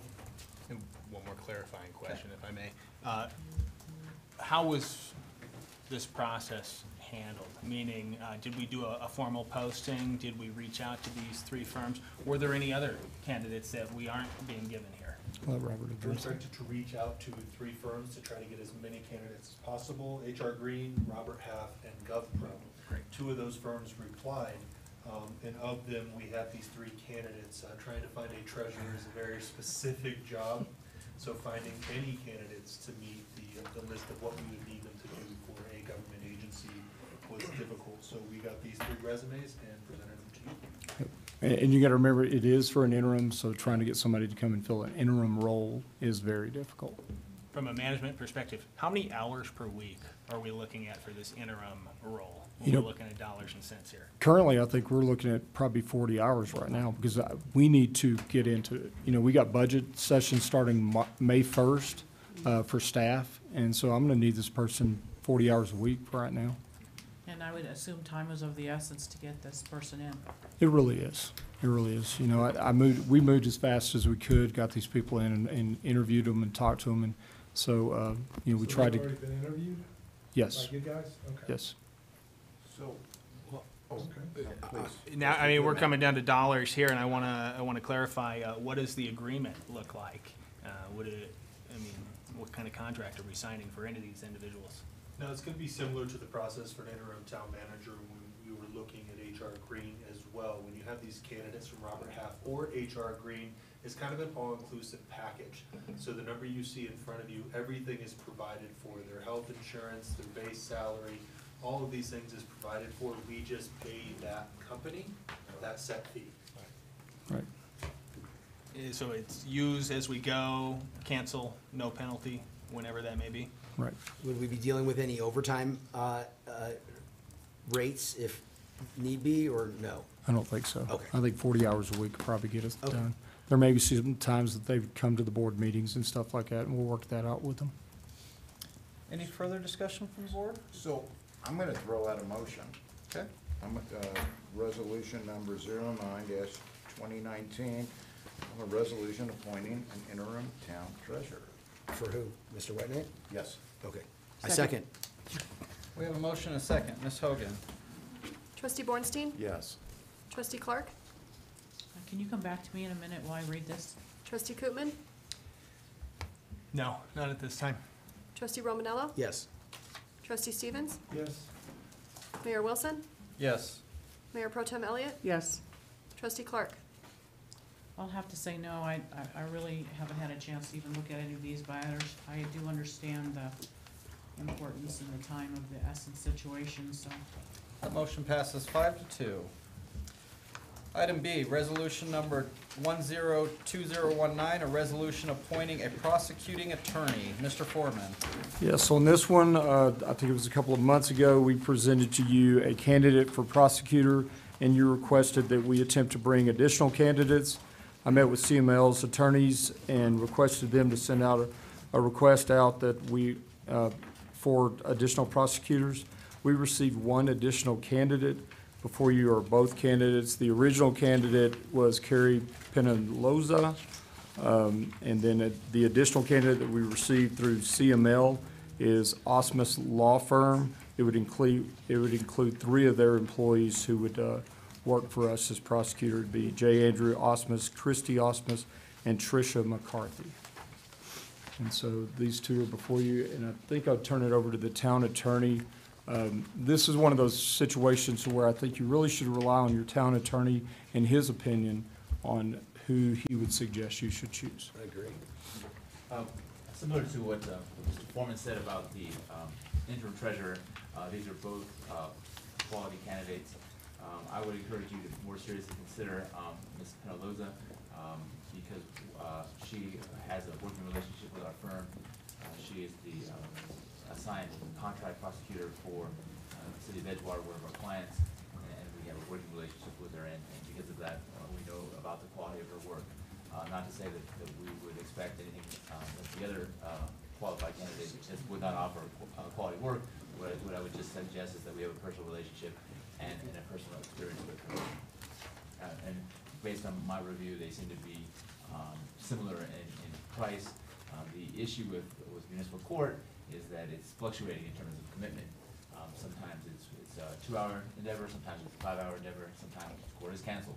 And so it's important to work with these folks and work with folks who understand the fluctuating nature of this business. I can tell you that Ms. Penaloza has an added perspective in that she is a council person for the town of Centennial. And so I think that might be helpful. Okay. Questions from the board? Yeah, what is the price, I notice here you have a flat fee of $600 per session for the law firm. What fees or what's our expenses in the fees? So for the Osmus Law Firm, it's $600 a month, all in. That includes their travel and everything. For Ms. Penaloza, to what? Per month, I'm sorry? Yes, 'Cause it says $600. here I mean, I'm per sorry, session. you're right, $600 per session. We only have 1 session a month, and so that's what it meant. Yeah. So let me be specific about that. Ms. Penaloza charges, I believe it was $140 an hour. Like the counselor said, we only do somewhere between 3 and 5 hours a month, so it actually works out to about $600 and something a month on that one if we only have 3 to 5 hours there. So like the counselor said, we have really close pricing. And so I think his experience with her and knowledge of her probably weighs a little bit more in her favor. Is that inclusive of her travel time? She would charge mileage. Yep, she did say. So I'm gonna have to ask, what is mileage? Based 50 under her Federal rate? interpretation? Federal rate? Yes, federal rate. From Denver? Oh, okay, Yeah. so she's not 58 cents a prorating mile. her, No. I'm just, Yeah, exactly. thank you. You bet. I kinda like this firm because you get 3 people, never have an absent. I asked you Just that for question having gotten today. this just for a sec- in the last I asked him that question today. couple of minutes. They basically, it's common for the solo practitioners, like town treasurer, it's a very specialized function. And it's my understanding that Ms. Penaloza has a designated backup. She does have one for the city of Edgewater, and it would be they have to. It's just, they work together to provide backup for each other. But what we hear you saying is that you would recommend this candidate over this firm. Based on my personal experience, but yes. Okay, thank you. I value the input in the relationship. My concern, much like the resolution, we're appointing people, A, without them being here, B, without seeing contracts. We're hiring people without this board having the ability to look at service agreements, contracts. It seems a little backwards to me, definitely raises a concern. Again, I'd like to see a contract. I'd like to see where Ms. Penaloza has a backup designated in her contract that we're signing with her. That would typically happen before you legally appoint someone into a position, in my opinion. I'd like to table it again. Yeah, I think in this situation, you choose the candidate, then we're gonna work up the contracts, then we'll bring the contract back But to what we're doing you. is we're making resolutions to, or resolutions to appoint people. Right. Not enter in to negotiations. Yeah. I mean, we're actually appointing people here. But I guess my question would be, can we not, under this resolution, give direction and then to go ahead and generate that document? So we've chosen, but we haven't appointed till the final document is approved. Does that make sense? Yes, I think that's actually what we expected you to do, frankly. Wouldn't that be in the verbiage then? So we would like to make a motion to approve the resolution pending the approval of this board on a agreement that will be presented to us? I think that something along the lines of providing us direction to pursue contract negotiations with Ms. Penaloza regarding serving as a town prosecutor and presenting same to the Board of Trustees at a future meeting. I think we're saying the same thing. I second. You wanna throw a motion out there again? All right, I'm gonna give this a try. So, resolution number 10, 2019, a resolution appointing a prosecuting attorney, giving direction to draft an agreement contract that with Carrie and Zanola for the board to approve for us for next meeting. Second. We have a motion and a second. Ms. Hogan? Mayor Pro Tem Elliott, Yes. Trustee Romanello, Yes. Mayor Wilson, Yes. Trustee Stevens, Yes. Trustee Koopman, No. Trustee Bornstein, Yes. Trustee Clark. No. That motion passes 5-2. Item C, resolution number 112019, a resolution authorizing the merger of Goodwill Industries of Denver into Discover Goodwill of Southern and Western Colorado. Heather Burns and Tim Cooper. Cooper, I'm sorry. Did you guys have a presentation or discussion items? No, we do not. Okay. We're here to answer questions if needed. Okay. Mr. Rivera, will you fill us in? Actually, could you please come up to the podium? I think it would be better if they provided the direction. Mr. Cooper, could you please explain to the board the purpose of this resolution, or why it's necessary to make the name change? We, right now are in due diligence with the Goodwill Industries of Denver to acquire them. It would be Discover Goodwill would be the surviving entity. And with that, it would affect the bonds that we have with the city. So, did you have anything to add on that? No, so we are currently under a bond agreement with the town of Monument that was issued in 2014 for about $15.65 million. And with a current balance of about 12.5, we are just, according to those bond documents, as the issuer, you guys are required to authorize the approval of the merger. May I ask another question? What's that? May I ask another question? Yes. What was the name of the entity with whom Monument entered the agreement, and what year was that? It was 2014, and it was Discover Goodwill of Southern and Western Colorado. And is Goodwill now changing the name? No, we would not change the name. The vote would be at the end of May, and it would remain Discover Goodwill of Southern Western Colorado. Does this resolution in any way change the financial obligations of the bond, or is it merely changing the name on as it appears on the financial documents? It does not change the structure or the legal name under the bond. It would just authorize us as a corporation to merge with another corporation. So your goodwill entities are separate corporations in different localities? Yes, they are. Okay. Just a little history about Goodwills is they're all separately incorporated, and Goodwill Industries International gives them certain jurisdictions. So currently, there are two Goodwills, Denver Goodwill Industries or Goodwill, yeah, Goodwill Denver Industries. Industries. No, I messed it up. Goodwill Industries of Denver. Excuse me. Is the legal name now, and they, their jurisdiction is somewhere a little bit north of Monument, up to the northern border of Colorado, and then all east and west. Discover Goodwill of Southern and Western Colorado has the jurisdiction of Monument is our northmost store, and all the way down to the Colorado southern border, east and west. And so, yeah, the two entities comprise the entire state of Colorado, where in some states, Goodwills will have, there will be 17 Goodwills within a state. So, it's based on population areas. in agreements to go back a long way. Okay, so why are you intending to merge? It helps us to offer better services to community. It offers us a better organization to provide service.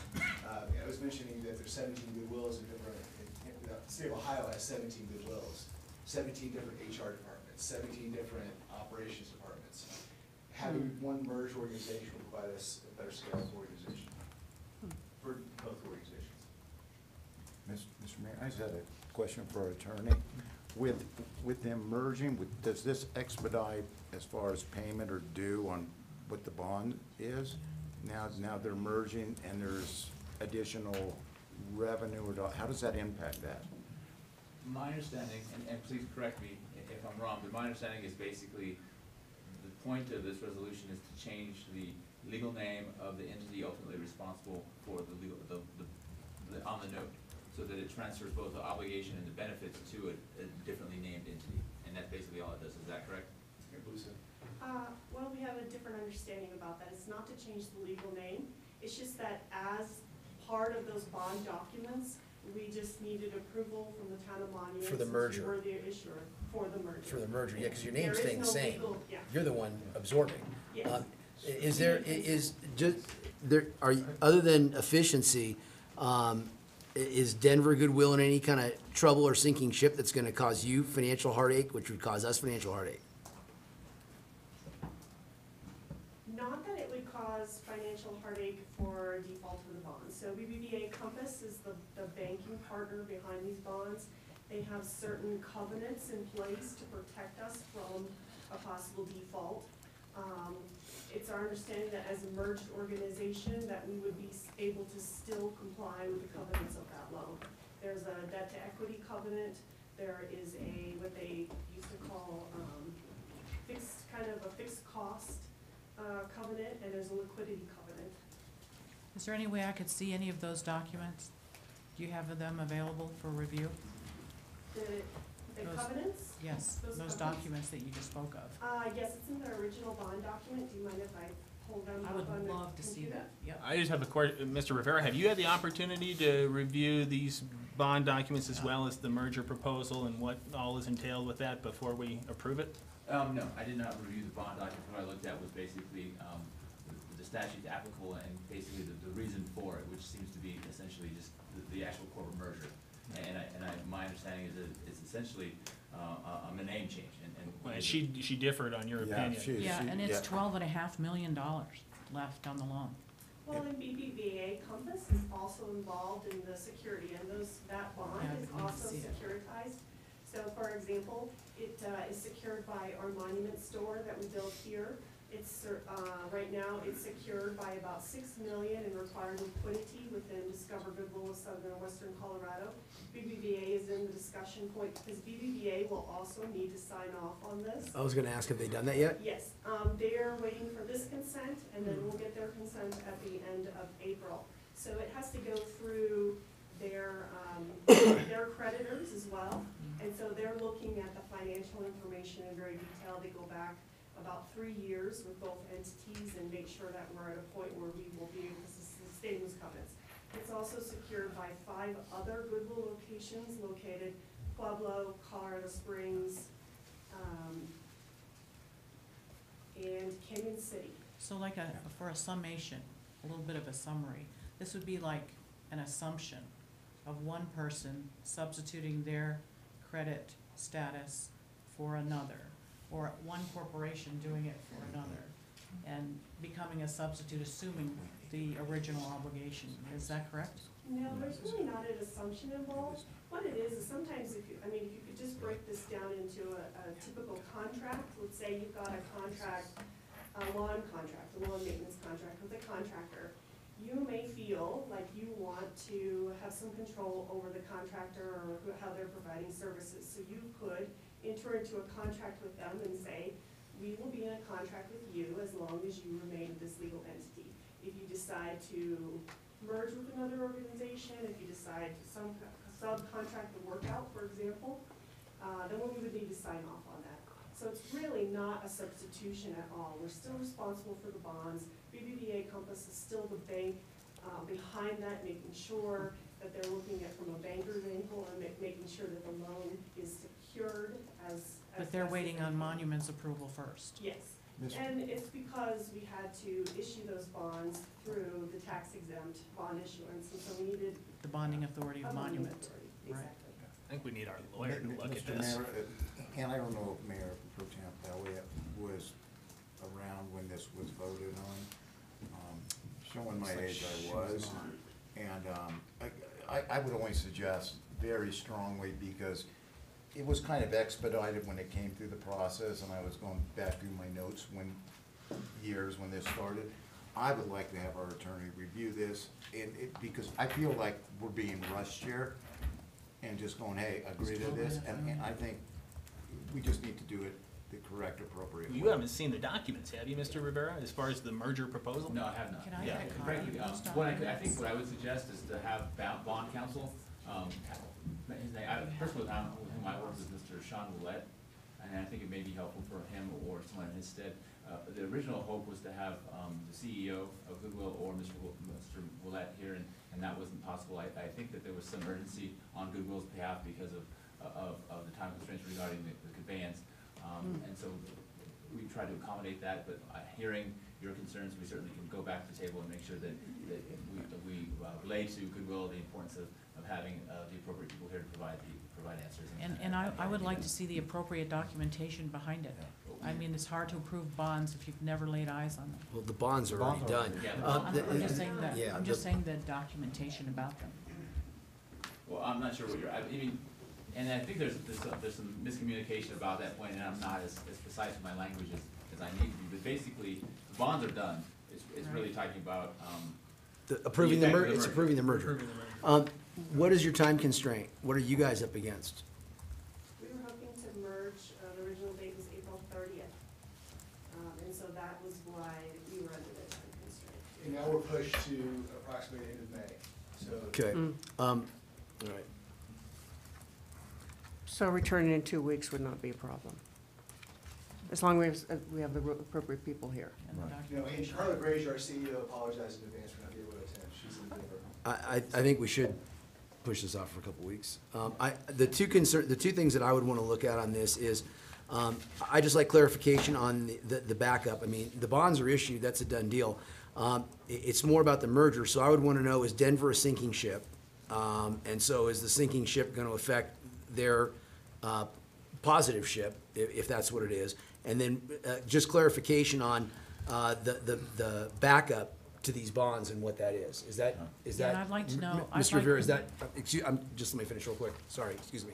Is that, am I clear? yes. Okay, all right, I'm sorry. And Trustee the backup Clark. you mean by, basically who's ultimately paying the bill? at the end of the Exactly. Exactly. Yeah, what is the, what was the term that you used? Default. Default, yeah, what is that? And that was how my- is that written? And Yeah. that was my question. I would like to see the default terms, how it's written, and what the liability to Monument might be, if Yeah. any. Exactly.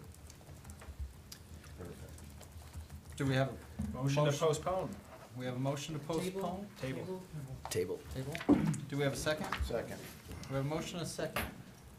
Ms. Hogan? Trustee Koopman, Yes.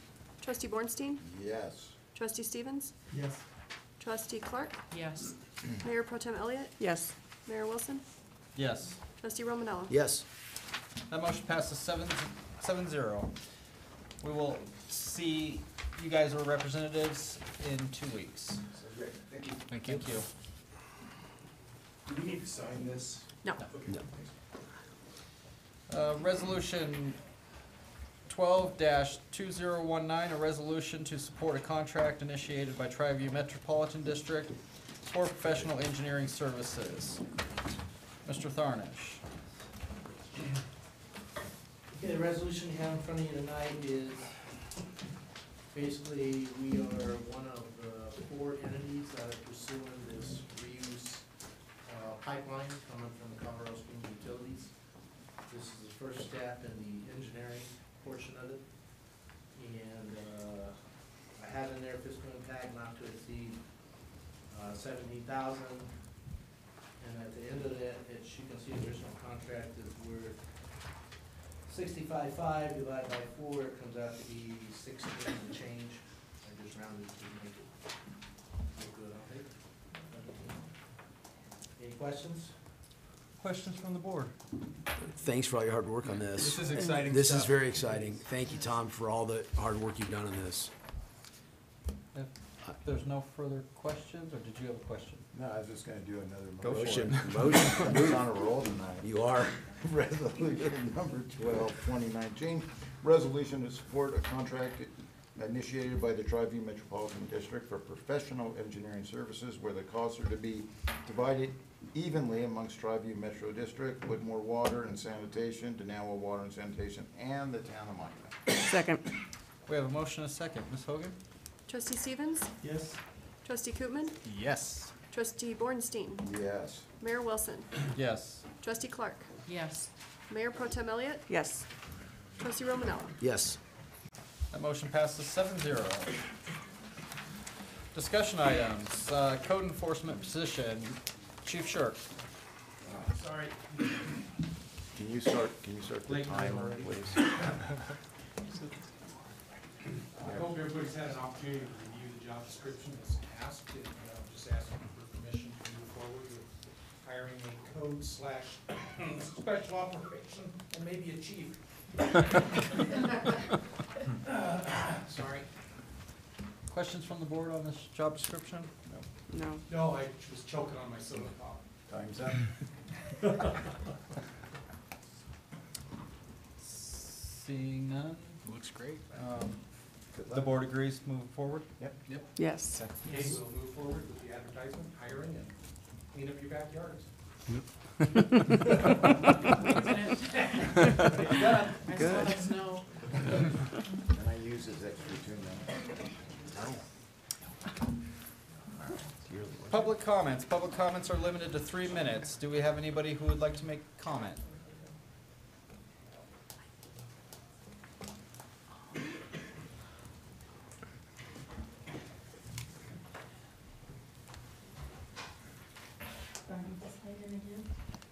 Once will do. Again, Ann Howe. I come before you tonight to express dismay of the public demonstration from Trustee Romanello at last meeting.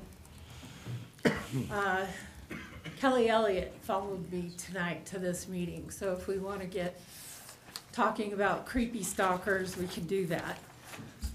I'm sorry, please don't interrupt me, this is my 3 minutes. I have a picture of you, you were following me the whole way here. We both live on the same street. I know, my point exactly. And thank you for interrupting me again. Mr. Romanello, you admitted to living in Colorado Springs at your condo, writing your novel. So a resident might wonder what you're doing there. To characterize an inquiry into that, as you did, was inappropriate, and I deserve an apology. Thank you. Any additional public comments? Seeing none. Board authorization items. proclamation of April is National Child Abuse Prevention Month. Ms. Hogan? I was contacted by El Paso County Department of Human Services, Yep. asking if the board would proclaim April as Child Abuse Prevention Month. Is there any concerns with that from the board? Sounds good. You have the board's agreement. If I can ask for another authorization. Last Okay. time, we had a conversation about introducing a resolution expressing the board's intent for the old town hall lease agreement. I came away a little bit confused as to whether or not you want Ms. Hayes from the Chamber of Commerce to do a presentation prior to that May 6th resolution, to offer you information, or if you prefer to just do that via email. I was gonna say, weren't we going to send her any questions board members had? Well, you were gonna send them directly to the interim town manager, but Ms. Hayes came away with the impression that she was going to be presenting to you on the 15th. And then we were gonna get a copy of the agreement, right? As Yeah, far we as were the- supposed to get a copy The of the building lease? I think also too, her presentation was more intended to address questions that we We'll had. get that. Right. Not to do Not to do a her annual presentation presentation. on, and what have you. So, We'll get you a copy of the lease. and Mr. Foreman, when are those questions due? Or were they due? Last week. Are they due? I did mine already. I haven't received any yet, so. All right, I sent you something last week. all right. You'll have mine by tomorrow. Okay. My apologies. So what is the resolution? There's not one yet. Oh, There's not a resolution. She was asking, do you want to see it on next, oh, okay, I'm It was sorry. already authorized to be presented on May 6th. I just needed to know, did you want Terry present on the April 15th to do a presentation? I think it'd be good for her to be there to answer questions that we Right, submit no- and have. Yeah, but Not a presentation, but more questions from the board that were generated that she'll have the necessary information. And what Ms. Hayes is asking is to have us state that we want to keep her in that building formally. Correct. That's what she's looking for. Got it. So we'll send you the lease out, and then I'll expect questions this week, and we'll put it on the May 6th. board meeting. Awesome. Okay. Thank you. Any other board authorization items? I've got something, Mr. Mayor. I got the opportunity to attend our first committee meeting with Mayor Pro Tem Elliott, Mr. Tharnish, Mr. Foreman, some of Mr. Tharnish's colleagues.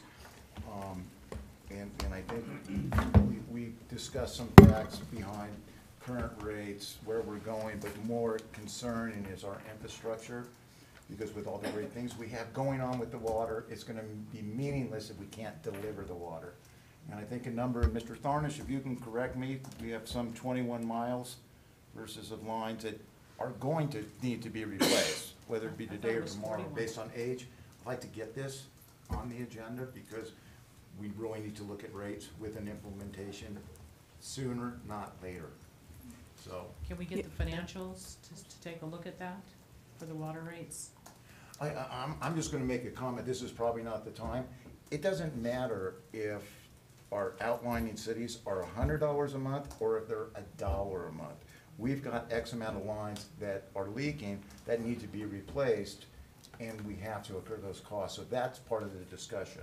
So you're just asking to bring this discussion to a board meeting? Well, I would like to have that, and I'd like to have Mr. Thornish, he's developed what he's projecting of what increases should be. Again, not to drag this on for weeks and months, I mean, that's the intent of our meetings, but we need to have the discussion and all be on the same page, obviously. So I thought it was 41 miles. No? So would we, No? Was it 21 miles? so would the board like to It's bring? approximately 21 miles of distribution lines that are in the town. At a Thank you. cost of, I mean, I think we need a presentation Yes. on what you want, what it costs, all of that. Correct, That's correct. the first step. Correct. And then we can go from there, because there will likely be So is dialogue, which is good. Can we have a presentation and then allocate time for discussion? So, at the same time? I'd like to have a discussion item, you present, we discuss, and then we can direct the board or the Okay. staff on how to Yeah. proceed, would make sense. is the board good with bringing that forward? Yes. Excellent. Thank you. That's all I got. We'll get that ready. Okay. How about the idea that was brought up earlier about Betty Konarski in a dedicated art area somewhere in the town with her name on it? Would that be possibly a discussion item in the future? I would love to discuss that. Yeah. Do you want that on the next board meeting? In 2 weeks. Maybe not the next one, but the one after? Maybe the one after. May 6th, that is. Yep. And I'm sure you already are, Chief. What I'd like is for you to stay in touch with the Sheriff's Department to see how they're proceeding with keeping ahead of what's going on at the state level, and letting us know, letting Mr. Foreman know how they wish for us to be involved. That way we can work along with them as we stated in our proclamation. Any other board authorization items? Seeing none, town manager report. Presented to you, I'd be glad to answer any questions that you have. As you can see, staff is working on a lot of projects, trying to get a lot of work done. One thing that I do want to make sure that you are aware of, we have a couple meetings, one a week, where all the directors meet, and we have another list, and we'll be starting to provide you some of those. Some of them are included here, but we've got a tremendous list of things, projects that we're working on now and in the future, and then we have another list of things we've accomplished. So we're gonna start providing that to you also. And then we also meet to talk about what's gonna be on this board meeting and everything like that, and then to review what happened here and what we can improve on. Any questions about the town manager report? Thanks for the detail. Thank you. Moving on, Board of Trustee comments. Anyone? Just wanted to thank the town manager for my temporary parking spot. That was good. With my name. Thank him for my kite. Oh, God. Yeah, I'd just like to say, I don't follow anybody. I don't tail anybody. You know, I drive to the board meetings, and I chose not to take the freeway tonight. Just want to clear the air on that one. Any other comments? I have one suggestion that I'd like to bring before the board, and that would be that we allow town staff, not the board, but direct town staff to answer public comments when appropriate.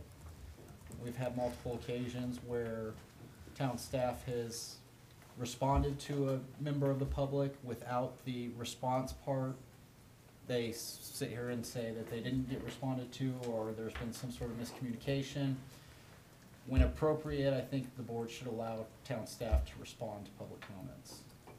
Just the town staff? Yes. And we're talking public comments here, or we're talking about Public general? comments here. Okay, I mean, I think clarification was needed. Yeah, sorry. Well, I mean, we have the media policy and things like that where we want Mr. Foreman to respond on Right, our no, direction no. and things like that. For our public comments, we had the situation last time where it was a simple Mike Foreman getting in touch with one of our citizens on a particular topic. I don't recall what it was. Graffiti under the bridge. Graffiti. Right. So you're saying like Working on when that. someone has a question or a follow-up to grant, right, and I would just Or- say publicly state, I'll follow up. You did with that Right. gentleman last time, Yeah, so I'll exactly. get right back in touch with you, and I'm assuming you did, so. Or if there's clarification. Yeah. I think Yeah. we just want to avoid this back and forth with him escalating. But no, I agree with what you're saying. Agreements? Sounds reasonable.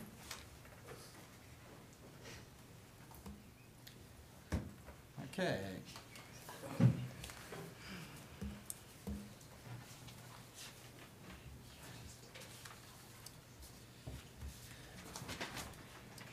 Executive session. We're going to have an executive session for a discussion of a personnel matter related to the interim town manager under the following section. Section 24-6-4024E, to determine position relative to a matter that may be subject to negotiations, developing strategy for negotiation, and instructing negotiators, and section 24-6-4024F to discuss a personnel matter. Mike Foreman, the interim manager, has not requested an open meeting on this topic pursuant as his right under section 24-6-402, number 4, F, and 1. We will return to open meeting at the close of executive session for the purpose of taking any formal action deemed necessary. Do I have a motion for this executive session? Motion for executive session. Do I have a second? Second. Ms. Hogan? Trustee Koopman? Yes. Trustee Romanello? Yes. Trustee Stevens? Yes. Trustee Clark? Yes. Mayor Pro Tem Elliott? Yes. Mayor Wilson? Yes. Trustee Bornstein? Yes. We will take a 5-minute recess before moving into executive session.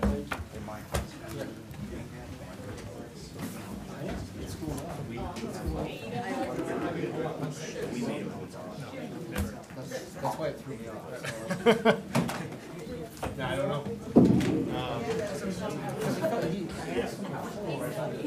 Good job, Bob.